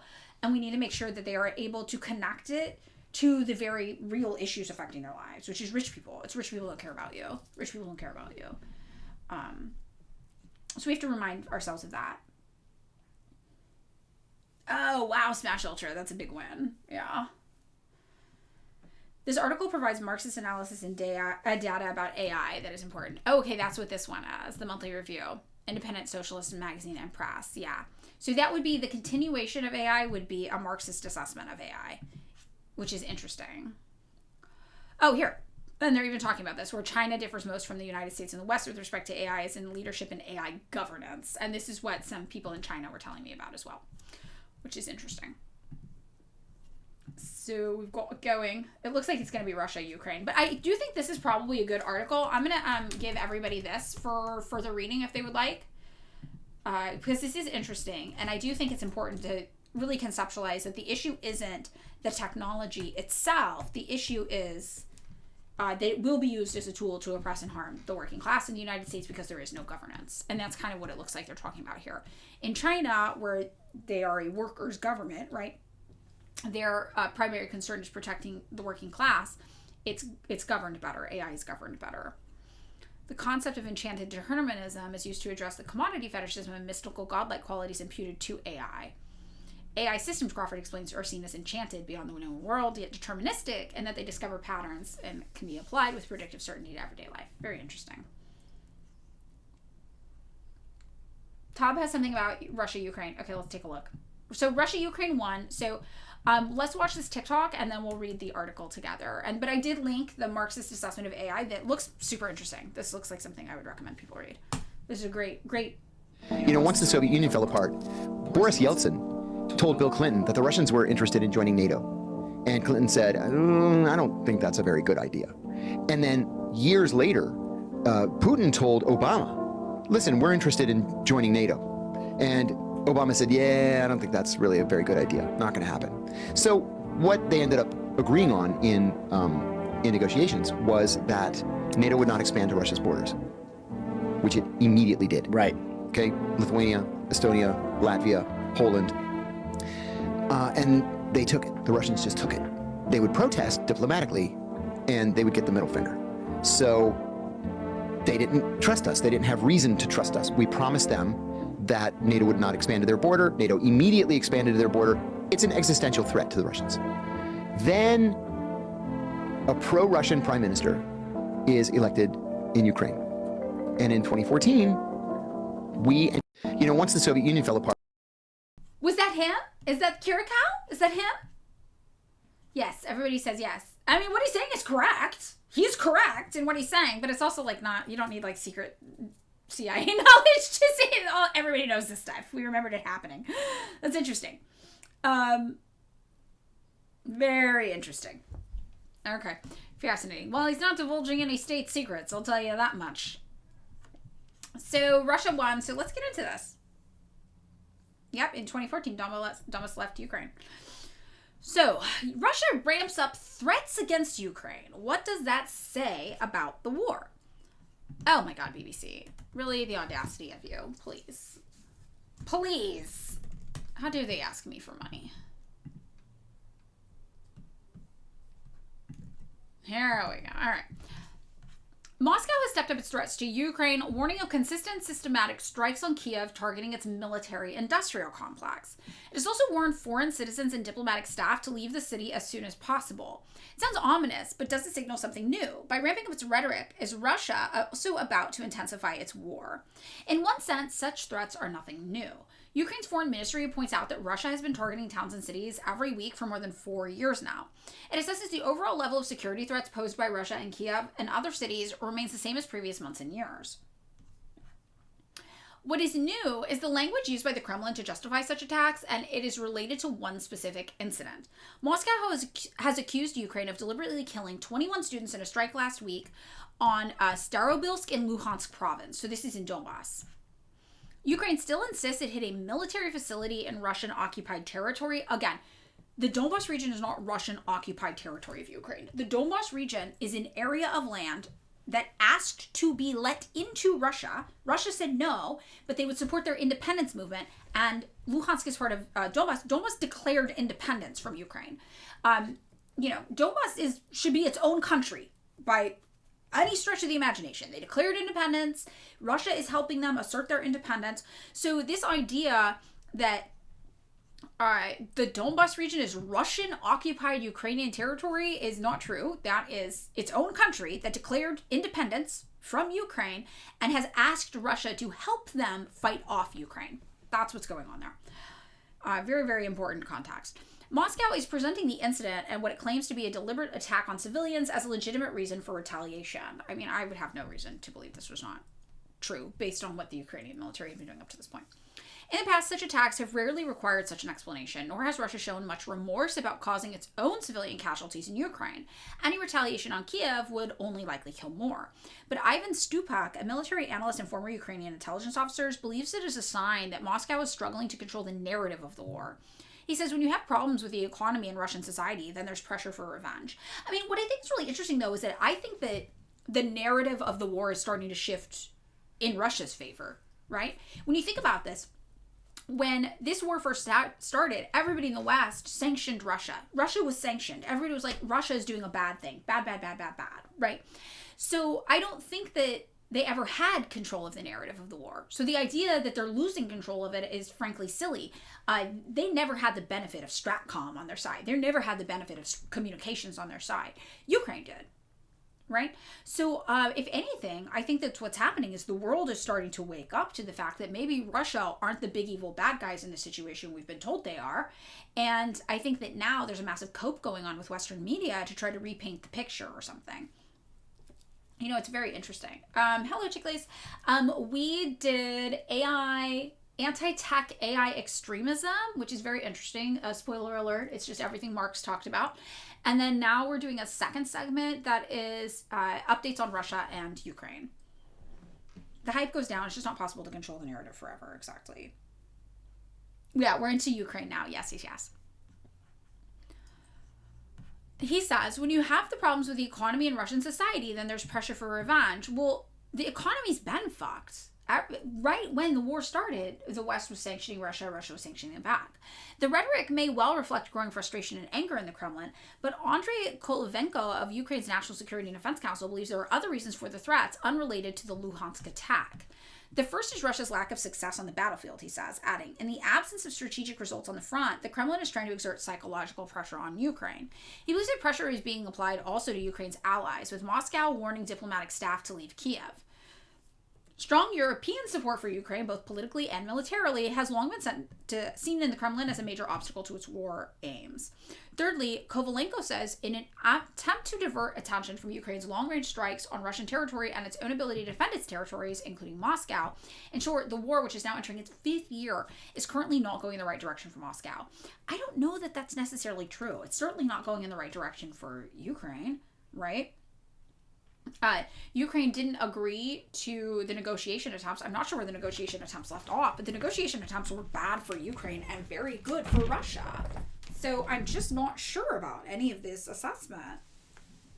Okay, didn't 90% of Donbass want to break off from Ukraine while like 4% of Taiwan wants to break off from China? Yes, you were correct. Those numbers are correct.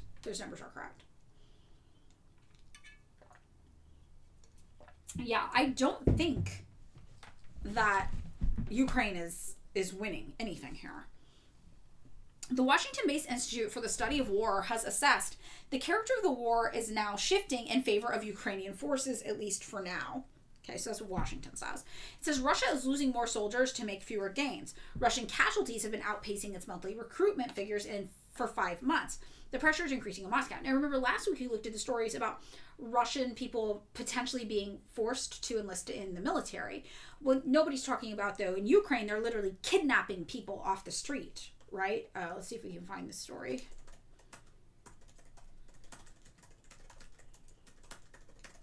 And, of course, we talked about this in the context of Russia potentially enlisting people from Africa to fight in their wars. There were stories about this coming out of the West. But Ukraine has been dealing with this. This is a story from BBC in June 16th of 2024. Conscription squads send Ukrainian man into hiding. So we don't have to look at that whole story, but, you know, this is something they've been doing in Ukraine.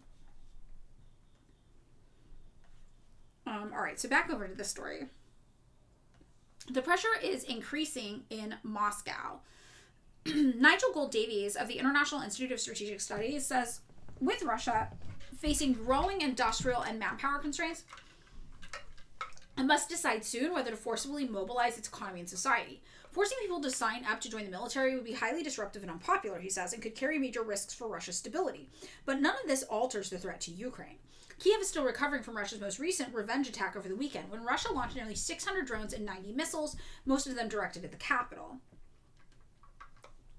Yeah, so as Seawolf says, Russia isn't stalling. They liberated the Donbass from Nazis and stopped. They are not trying to take over Ukraine. Exactly. But meanwhile, what is Ukraine doing? Well, they have now advanced past the Russian border into Russian territory. That is why the DPRK sent troops to defend the sovereignty of Russia's territory. Russia has never tried to take over land in Ukraine. They have backed the Donbass region's independence movement, and they allowed Crimea, who asked to be let into Russia in 2014.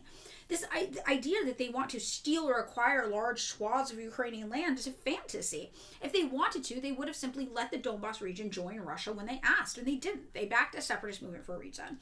Even if you don't want to think about the morality or ethics of Russia, which whatever, strategically, it does not make sense for them. Strategically, it makes more sense for them to have a buffer zone between them and Ukraine, or to have a Ukraine full of people that don't hate Russians.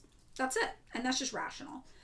So I actually want to take a look at where the peace negotiations are right now, because the last I checked in on them, it was a contract the United States drafted up that was not good for Ukraine. And Ukraine, I think, said no to it, so I'm not sure.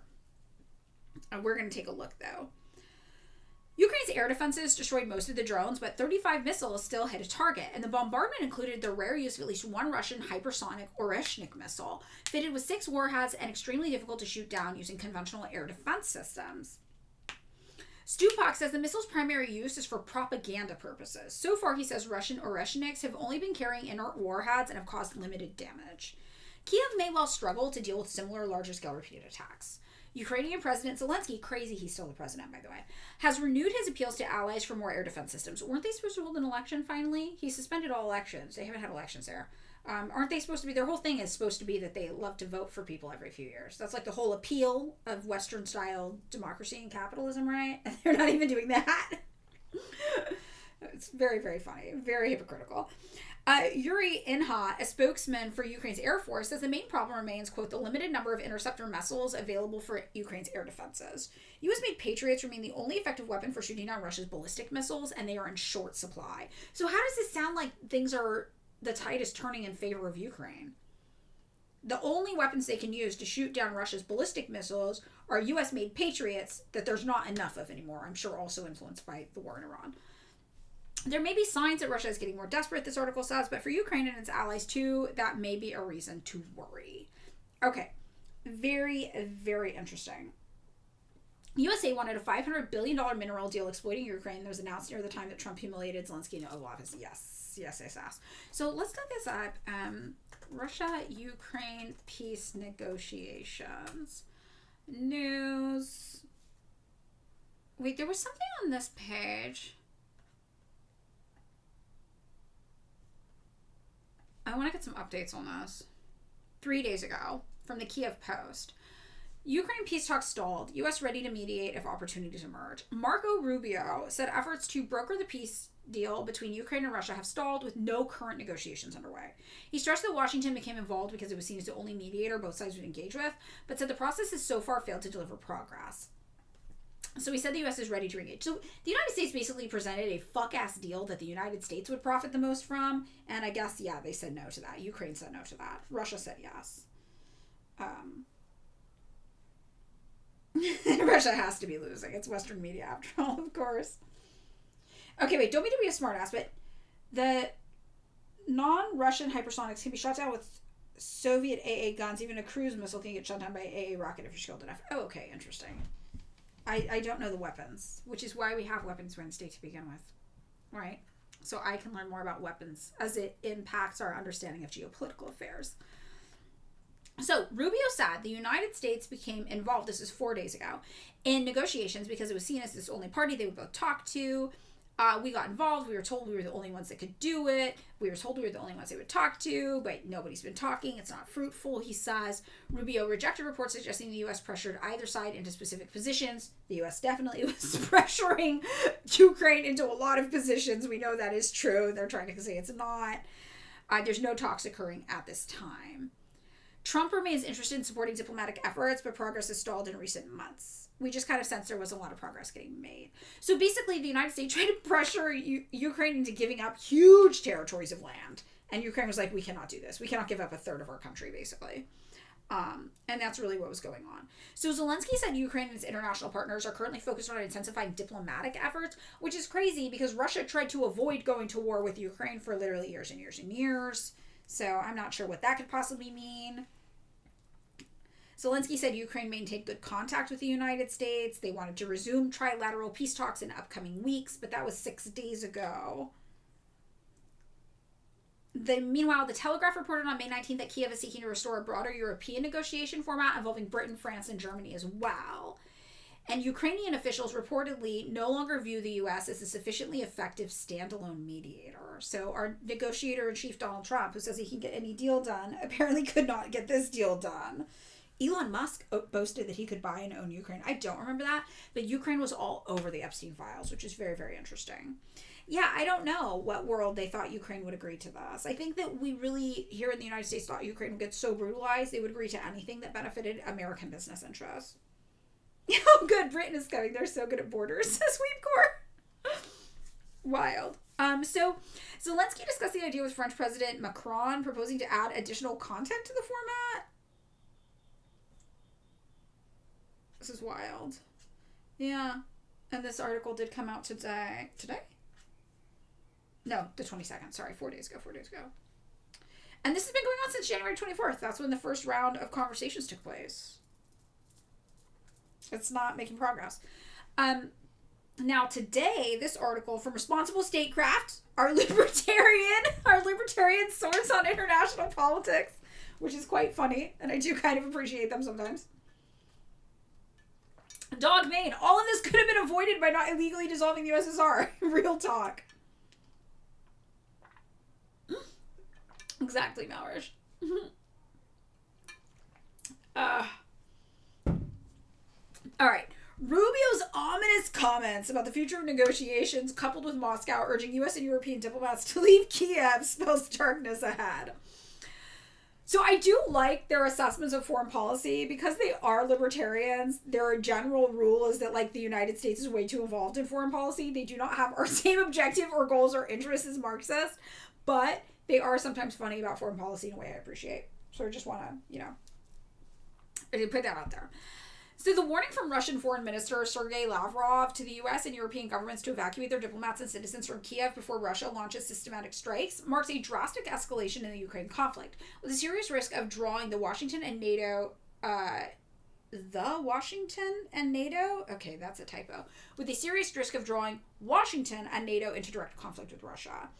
It most probably means that Russia intends to use Russian hypersonic ballistic missiles to strike the underground headquarters of Kiev, where U.S. and European officials or officers have been helping the Ukrainian armed forces target Russia with missiles and drones.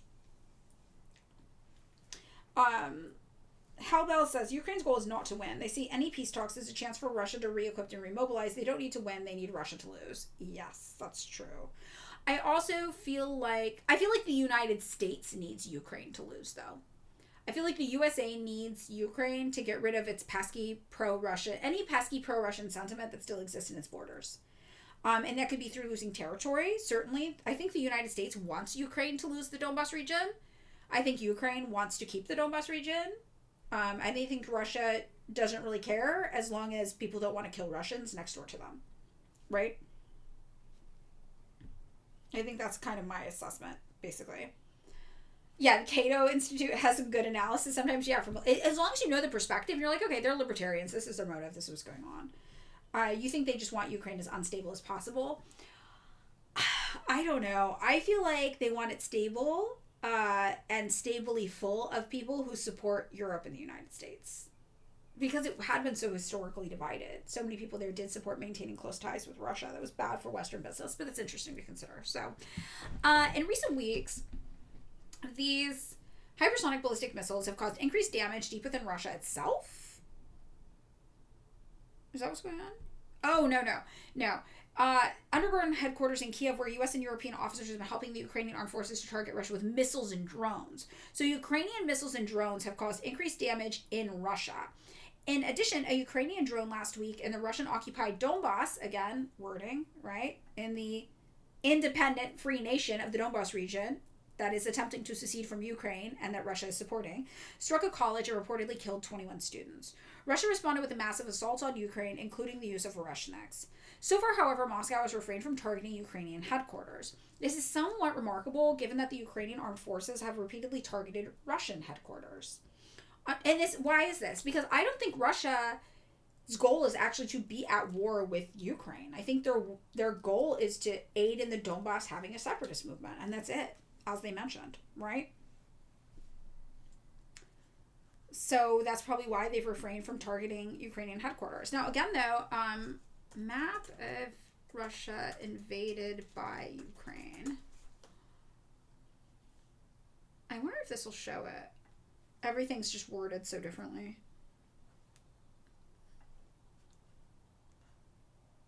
Or they're not showing the area.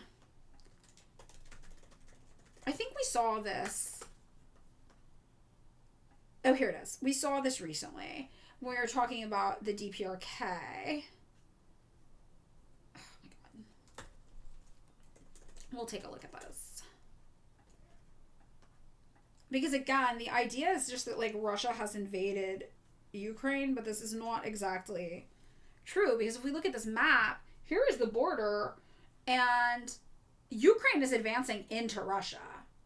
That's what's happening here.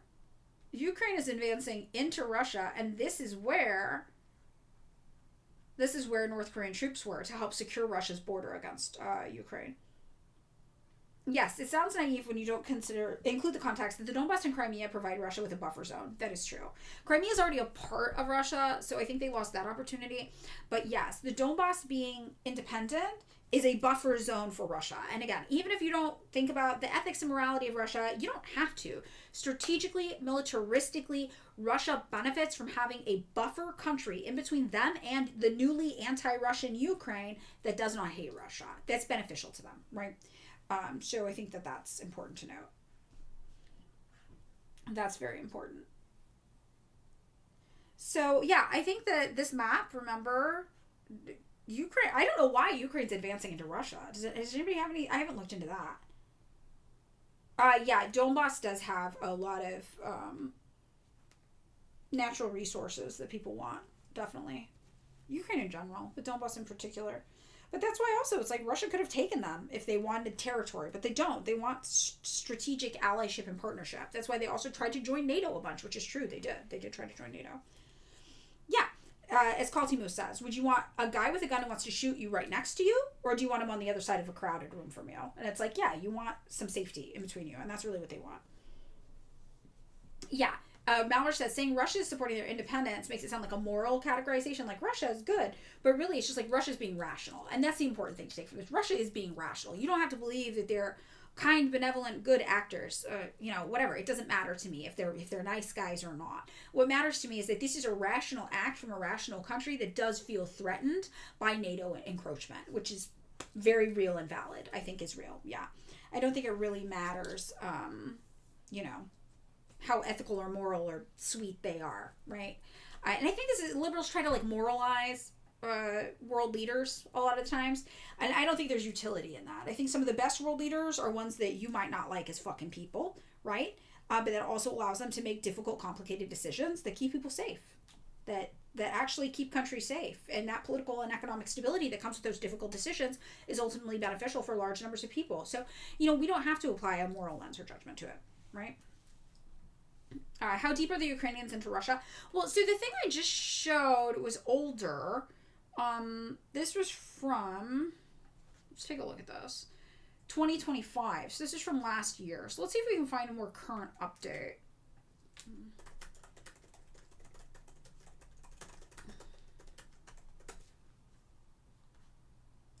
It's just the wording. They're always going to show you the opposite because it's been positioned as Russia being the aggressor, right? So, maybe here, New York Magazine. This might be it. The only place we can realistically find this is when we see them talking about North Korea. So, this is about them being on the back foot. I'm not really sure, though. The map was really beneficial. What is a year old? Yeah. We'll have to do some more searching at some point. I'm not sure what the current state of it is. But I'm sure if you look up stories about the North Koreans who are fighting, that's where they are. They're in Russian territory. They're not in Ukraine. Oh, wait. Is this it? Deep State map? What's Deep State map? Ooh. What am I looking at? Is this like... What is this? What is this map? Live combat map. Oh. Okay, Ukraine, Belarus. Oh my god. But you have to be so good at borders. So they were up here. This is where they were, right? Because this area is Russia.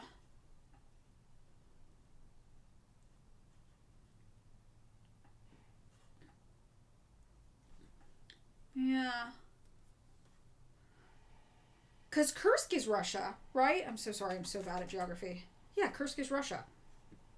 So what's going on here? Very, very fascinating. And this is where all the fighting is, right? Donbass region.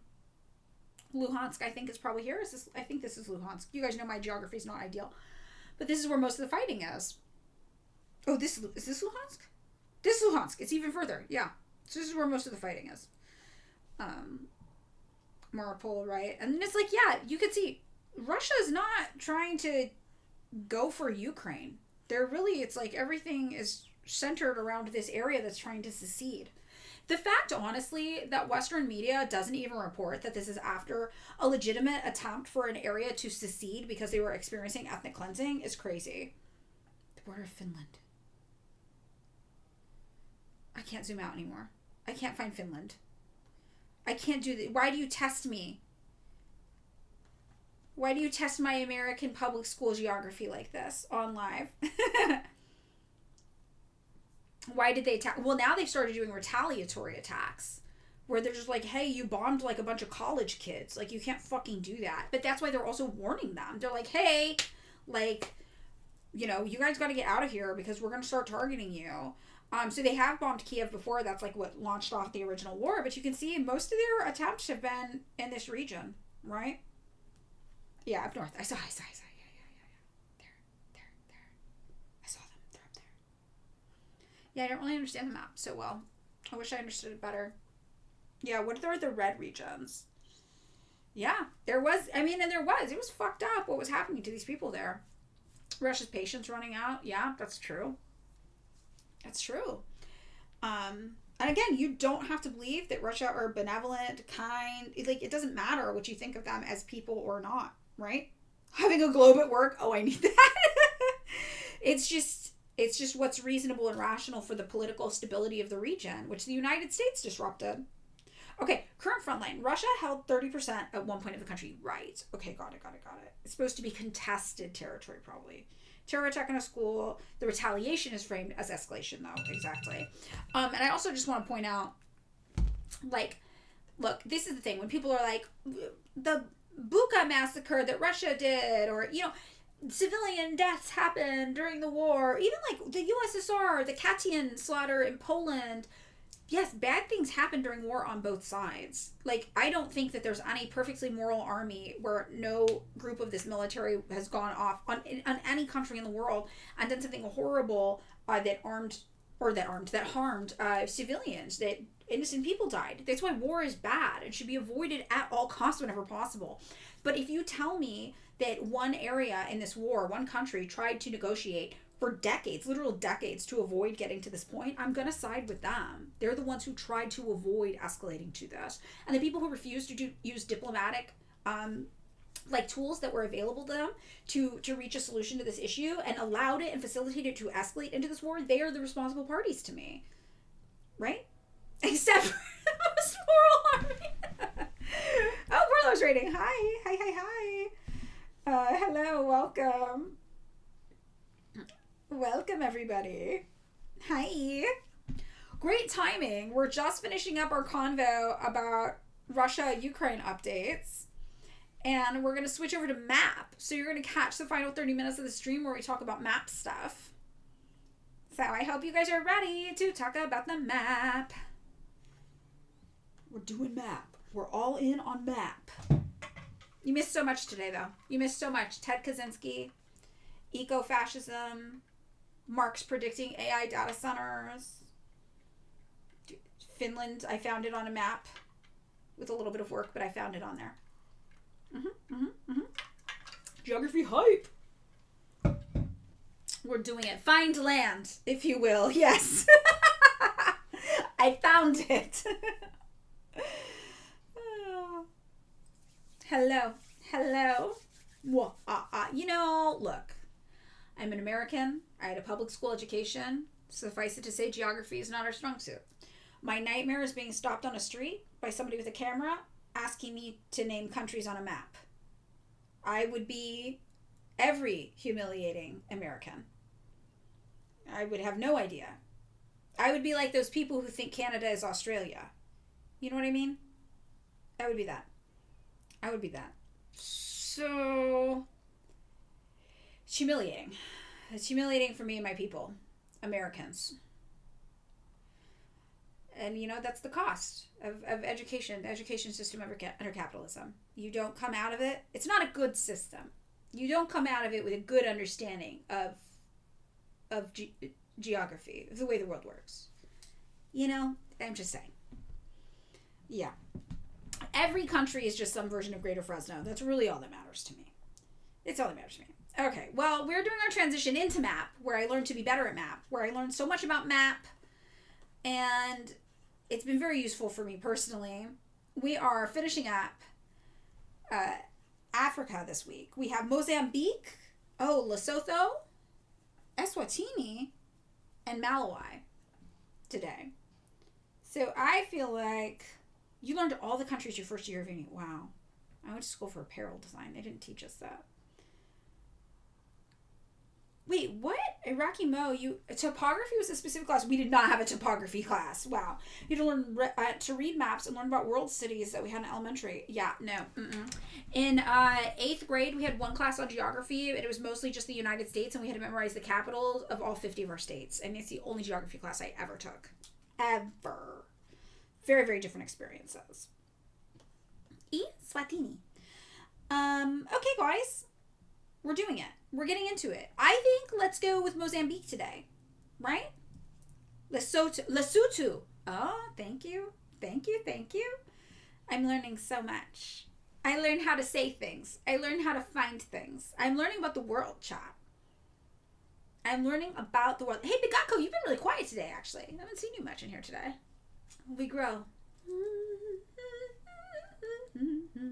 All right, so let's do Mozambique. Gabon, why are you fucking with me like this? Do you want to see me cry? Are you trying to make me cry right now? Is that what you're trying to do? You think that's fun? You think that's fun? All right, Mozambique. Okay, so I'm going to start with the stuff we pull up so we can talk about Mozambique. We've got our little bookmarks. We've got the hyper-imperialism report, very, very, very useful. We have the NAD spending report, and then we, of course, have the list of the non-aligned NATO friends, which Mozambique is not one of, so we can very easily close that. So we are going to get into this. And for those of you who don't know, what we do with the map, I'm going to show everybody who might be new to map. We are literally mapping the camps that the world currently exists in. Africa, very divided. So these are the spheres of influence, the different groups that different countries in the world currently exist within. The blue tones are the evil empire and its little cuck faction. The pink tones are the resistance and their friends. And the purple is, we're not sure what's going on. And then we have one Poland, which we have decided does not adequately fit into any category, but is definitely bad. So this has its own category of Poland derogatory. Okay? So, your options for where a country can be aligned is as follows. You can be the evil empire, dark blue. These are our G7 nations. You can be cucked by the evil empire, which means that you gotta do the evil empire's bidding, man. Sorry. You can be cuck maxed, which means you've basically sold out your country to operate as a giant military base for the G7 nations of the evil empire. Your South Koreas of the world, if you will. Your Taiwan, which this map conveniently listed as its own country, would be a Somaliland, but they don't have Somaliland on here. This kind of a thing, right? So then we also have here we go, in pink, the resistance. This is your Iran, Russia, your China, your Russia, your Iran, your North Korea. It's also your Belarus, your Yemen, right? Your Namibia, these kinds of places. Then we have defiant countries that are more interested in aligning themselves now with the resistance than the evil empire. This would be recently Turkey, big change for Turkey, this kind of thing, okay? And this is what's going on. Yeah, you could be like Burkina Faso. Well, Burkina Faso, they're in there. They're resistance. We're proud of them, right? And then we have cucked brat. So this is a category where you are cucked, but you do sometimes do things that upset the empire. You just say that you're not going to materially go against the empire, but sometimes you're like, but no. Spain, great example. Spain, very, very cucked nation. But Spain is like, you can't use our military bases to bomb Iran. What now? That kind of a vibe, okay? This is a very important category. They will symbolically oppose the empire, but they will not actually impose the empire. And that's very, very important for us to note. And then last, we've divided. These would be places where they are dealing with so much internal conflict that they can't really participate in geopolitics. They have more immediate local concerns, or they're very divided. So Somalia, a great example of that. Somalia, Somaliland, because Somaliland's not on the map as its own place. We view that as an internal conflict then that's divided, that people are figuring out. Iraq, same thing. The Kurds in Iraq have a different opinion than other people in Iraq. You know, it's divided. So, yeah, this is what's going on here. So this is, can't believe your country's actually divided. I mean, very rare. What country is yours? What country is yours? Are you Serbia? Are you Turkey? Where are you? Yes, yes, yes. We love it. Sweden. Sweden. Oh, yeah, you're cooked. Sweden's cooked. Cooked is fucked. Poland, though? Now, I want to say, while we do our map analysis, it is possible for countries that are not Poland to be Polish in this energy, to be Poland derogatory. However, we've not encountered another one yet. Conceptually, other countries can be Poland. So we're open to it. We're open to it. All right? Just keep that in mind. And what this basically means is you are doing something bad, but we cannot really tell how much agency you have. You're not a G7 nation, but you're also not cucked by the G7 nations. You're doing your own version of evil that exists in its own, with its own orbital pull, its own gravitational pull of evil, just over there, doing something on its own. It's a very Poland, kind of experience. Actually, that's what it means to be Poland derogatory. So we have considered making other countries Poland, but at the end of the day, they never quite made the cut. So that is an option for you. There are currently no other countries that are Poland except for Poland. But we can. Your evil empire looking to change that. Same. We're evil empire over here. I'm in the imperial core. Armenia. Did we do Armenia yet? Do we fill in Armenia? What else do we have? Yeah, Armenia. You're the resistance, Armenia.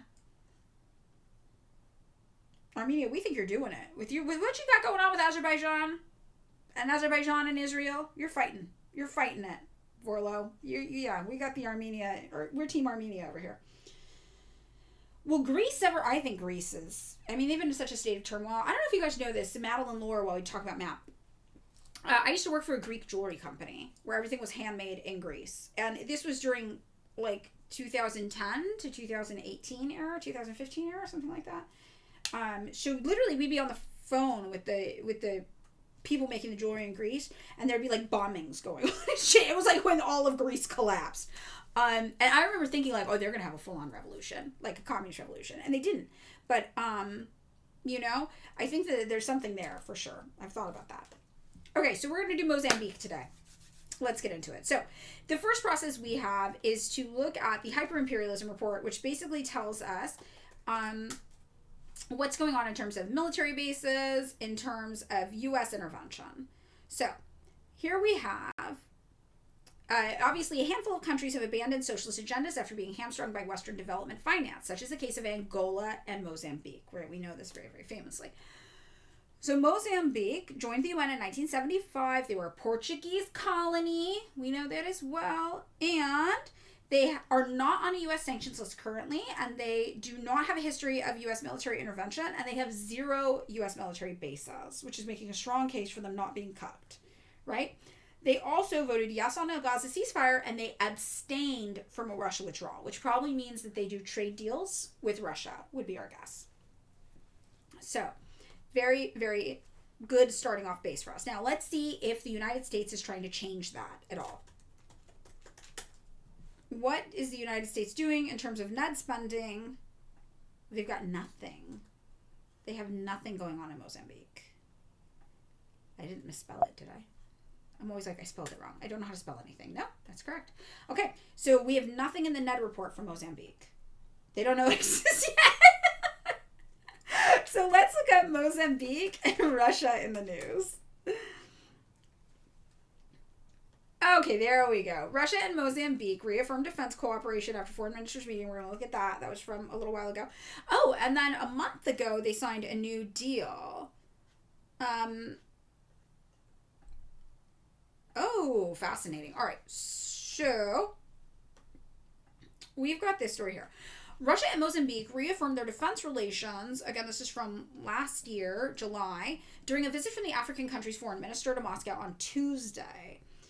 Maria Manuela Lucas expressed concern over the ongoing war in Ukraine, but praised the resilience of the Russian people. She said Mozambique had been following the situation closely and that her country would very much like for this matter to be resolved in a peaceful way. Lucas also stressed the war's impact on food security in Africa. On Monday, Ukrainian President Zelensky said in his evening address that there would be another round of talks between Russia and Ukraine on Wednesday. Mozambique's foreign minister said she hoped the upcoming negotiations would be successful. Her visit to Moscow also allowed her Russian counterpart Sergei Lavrov to proclaim his country's commitment to provide defense assistance to Mozambique. We've confirmed our readiness to consider all requests from our friends in Mozambique on issues related to the need to strengthen their defense capabilities, strengthen their potential in the anti-terrorist sphere. Unfortunately, such threats in Mozambique and in other African countries in general remain. Okay, so Russia and Mozambique have intensified their military cooperation for several years, and the Mozambique government hired who? Wagner Group in 2019. So we know they were obviously all over Africa, and we know the Wagner Group, their allegiance has changed after that. Their main guy tried to Putin and take control of the government, and then they're like, uh-oh, we're persona non grata from Russia stuck here in Africa now. And then who did they call? The United States. And they were like, can we be your friends now? Our dad's dead. That's basically what happened. So that's a lot going on there. All right. Kind of no longer. Things got tense with Russia there for a while. I'm just, all right. So that's what's going on there. And a 2020 German intelligence report found that Russia was planning to build a military base in Mozambique. Yeah, literally, the Wagner Group called the United States and said, "Are you my dad now?" Literally. Okay. So then we have an updated story. This is from last month. So Mozambique and Russia signed a new parliamentary cooperation deal. Mozambique's National Assembly President, Margarita Adamlugoy Talapa, met with Russia's Federation Council Chair, Valentina Matvienko, in Moscow this week, where the two sides signed a new cooperation agreement and discussed strengthening parliamentary and broader bilateral ties. Matvienko said Talapa's visit, her first official trip outside Africa since assuming office as head of the Assembly of the Republic, underscored the growing engagement between the two countries. Mozambique coffee is amazing. Okay, I'll tell my partner. My partner makes coffee. Used to have a coffee business, just them making coffee. So I'll get the inside scoop. The visit demonstrates the friendly nature of our interparliamentary relations and reflects positive trends in the development of bilateral relations across various fields. Matvienko said, Russian embassy released this. Okay, interesting. They've had this continued defense cooperation. Mozambique and Russia share a long history of political and military ties dating back to Southern African countries' liberation struggle when the Soviet Union provided training equipment and diplomatic backing, rather. So they were commies together. Now they're in this new post-commie world together where they can't be too commie because then the United States will kill them all. So that's what's up. Now, an interesting consideration from March. Zelensky says Ukraine wants to import gas from Mozambique because Ukraine did lose half of its gas output due to Russian strikes. So Ukraine wants to import liquefied natural gas from Mozambique. And they previously, before the war, met almost all of their production needs through domestic production. But they've lost around half of their output due to Russian strikes. Most of the gas production facilities are in the northeast and central Ukraine. Northeast, though, that's not too far from Donbass, the independent area of Donbass. Right. So, Ukraine wanted this. We don't really know. We don't have an update on whether that happened or not, or what Mozambique thinks of this. Mozambique and Russia, however, did at the beginning of this year agree to extradite their citizens for wanted crimes. So they have like a mutual extradition kind of agreement. So they're really buddies. They're really, really buddies. Now, let's take a look at what's going on with Mozambique and Israel.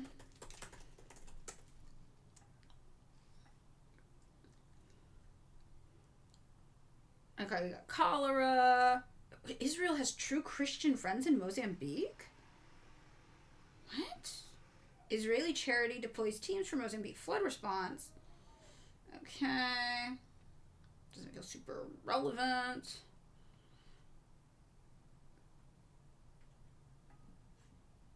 Okay, this is from 2022. They were using Israeli anti-drone systems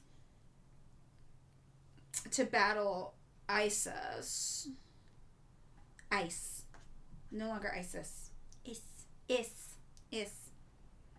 Okay, this isn't really much. Let's see what's up with Mozambique and Donald Trump. Oop. Amnesty International is mad. You guys know that my partner once got mad at me because if you're familiar with Los Angeles, I was standing in front of Kitchen Mouse, which is a very like twee breakfast spot in Highland Park in LA, and there was an Amnesty International booth out front, and they were like, "Do you have a minute to?" And I yelled, "Not today, CIA," at them, and then my partner was like, "Madeline, you have to not be antisocial in public. You can't just yell CIA at strangers sitting on a booth. Like, those are college kids. They have no clue what you're talking about." And I was like, "Well, maybe they'll Google it, though. I don't know. Maybe they'll Google it." And then my partner was like, "Are you even sure Amnesty International is funded by the CIA? I thought it was the State Department," kind of vibes. And I was like, fuck. I think it is the State Department. Well, Mallory's will hang out, and your wife and my partner can talk about how they can't take us anywhere. It's very, very funny. So that's what it's like dating me. And this is also why my partner once complained to David that dating me was impossible, because instead of cute wake up texts, you get "Good morning, I liked this video," and it's a man showing like in detail all of the Iranian drone strikes of US backed military facilities. And my partner was like, "You know, most people text their partners in the morning like, 'How are you? I woke up thinking about you,' and you send me like video footage of Iranian drone strikes." I'm like, I'm trying to share my interests with you. So, it is what it is. Okay, so Amnesty International, probably more the State Department than the CIA. They are mad that Donald Trump is being mean to Mozambique. Okay, we've got that. Opinion. This is from December. Mozambique and Trump. The British and Dutch governments on Monday, this again from December of last year, yanked their financing for Total Energy's liquefied natural gas export project in Mozambique amid rising violence in the region. The Trump administration will be wise to follow direction. Okay, this is just an opinion piece about business, because they have some political instability. There's something about Rwanda. I wonder if this Rwanda thing involves them, though. Huh. Okay. I think this is going to be interesting. So we all know, map, Rwanda was originally the United States base of operations to try to expand our footprint in Central Africa. For a long time, it was like just Rwanda. And even how we managed to gain control of the DRC is basically through backing settler colonization projects from Rwanda into the DRC that would change the makeup of the DRC to make it more sympathetic to people who aligned with Western ideals, right? This is, I think, really where we started all this from. So the idea that Mozambique and Rwanda might have something going on could be the implication that the United States is using Rwanda in some way to influence Mozambique similarly. Now, I think at this point, our real question to consider, chat, is if we want to classify Mozambique as the resistance or as defiant. How active are they and involved are they in fighting back against the evil empire? If you think these are people who militaristically would take up arms to fight off the evil empire, we can say that they're the resistance. However, we think they lack the capacity to do that or the willpower to do that fully, but are just aligned more with the countries that would, we would call them defiant. So this is our current challenge. How pink are they, basically, right? We're leaning defiant. I'm leaning a little bit defiant too, but let's take a look at this story about what's going on in relation to Rwanda. So this story comes from March, so we got a couple months out. The United States government has imposed sanctions on the Rwandan armed forces and 4 named senior Rwandan officials. So a Monday statement from the State Department Principal Deputy Spokesperson Thomas Pigot said that the sanctions are a reaction to the RDF's direct operational support to the March 23rd movement and its affiliates in eastern DRC. Now, again, we have been trying to take over this area of Eastern DRC and have been very, very successful in terms of influence by backing the other groups in Rwanda that aren't the ones we just named to basically do settler colonization there. So this would be people fighting back against our efforts to do that. That's what's going on there. So in December 2025, Trump presided over what he called the Washington Accords for Peace and Prosperity, signed by the DRC president, Felix Tshisekedi, and the Rwandan president, Paul Kagame. The M23 rebels are said to be proxies of the Rwandan government, although Rwanda has repeatedly denied this. The most recent territorial advance of M23 was the seizure of the town of Uvira, which Piggott described as a clear violation of the Washington Accords. Piggott's release accused M23 of horrific human rights abuses, including summary executions and violence against civilians, including women and children. Yes.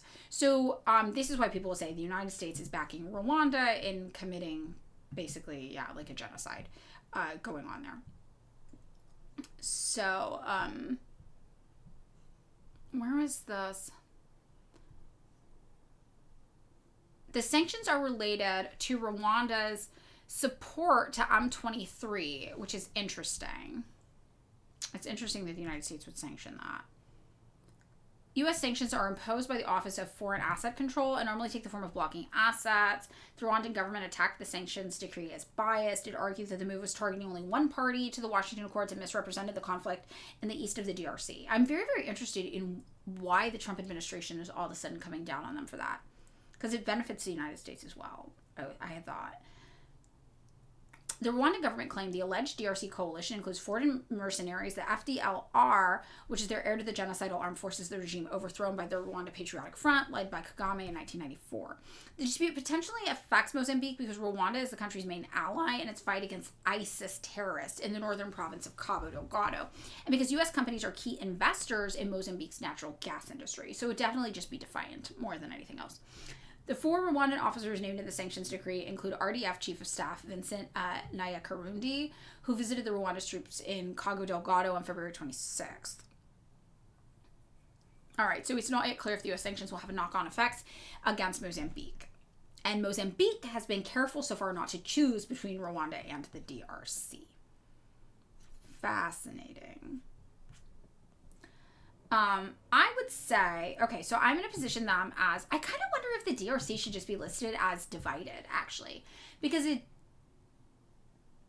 maybe this is affecting how we think about the DRC. But the DRC's actual government is not divided. The actual government is supportive of the United States. So I guess no, we did that for a reason. I shouldn't go backwards. Shouldn't go backwards unless something new happens in the news. Okay, so I am confidently now going to list Mozambique as defiant. There it is. This little area going on here, right? And we really, really see why it was so important for the U.S. to get a strong foothold here in Central Africa. Now, I'm going to say for tomorrow, we're going to probably be talking about Malawi. I am interested in reconsidering the DRC thing, though. So that might have to be a full focus for us to really do a deep dive into the DRC and see if a recategorization makes sense to us or not. So I just want to put that on the table if anybody has any strong feelings. Tomorrow, not on Thursday because we'll be doing theory, but on Friday as well. We could see what's up. We do love adding a new defiant country. So that's what we've got here. Because that is interesting to me that the Trump administration is doing that. I want to know what's up. It symbolizes, I think, for me, it makes me question how complete my understanding is of the M23 and their alliances. You know what I mean? I just want to make sure I'm really getting it. Okay. All right, everybody. Well, with that said, we're ending our stream. So you know the drill. I'm going to send you all to Larry. I know, the ice strike. We can recommend it tomorrow, too. It's going to be fun. You're going to love it. We love Tanky Tube over here on Twitch. Thank you all for joining me today on this lovely Tuesday, my Monday. I am going to get figuring out how to ship a bunch of orders from our holiday sale at my work now. So have fun. I'll see you tomorrow. Think about weapons for tomorrow. Weapons Wednesday. We're going to learn about some things. And see if I remember how to do this right. My Monday. I was off yesterday. All right. Get your Larry emotes ready, chat. We're doing it. Tomorrow I think we're going to do Malawai. Bye, everyone. And rating now.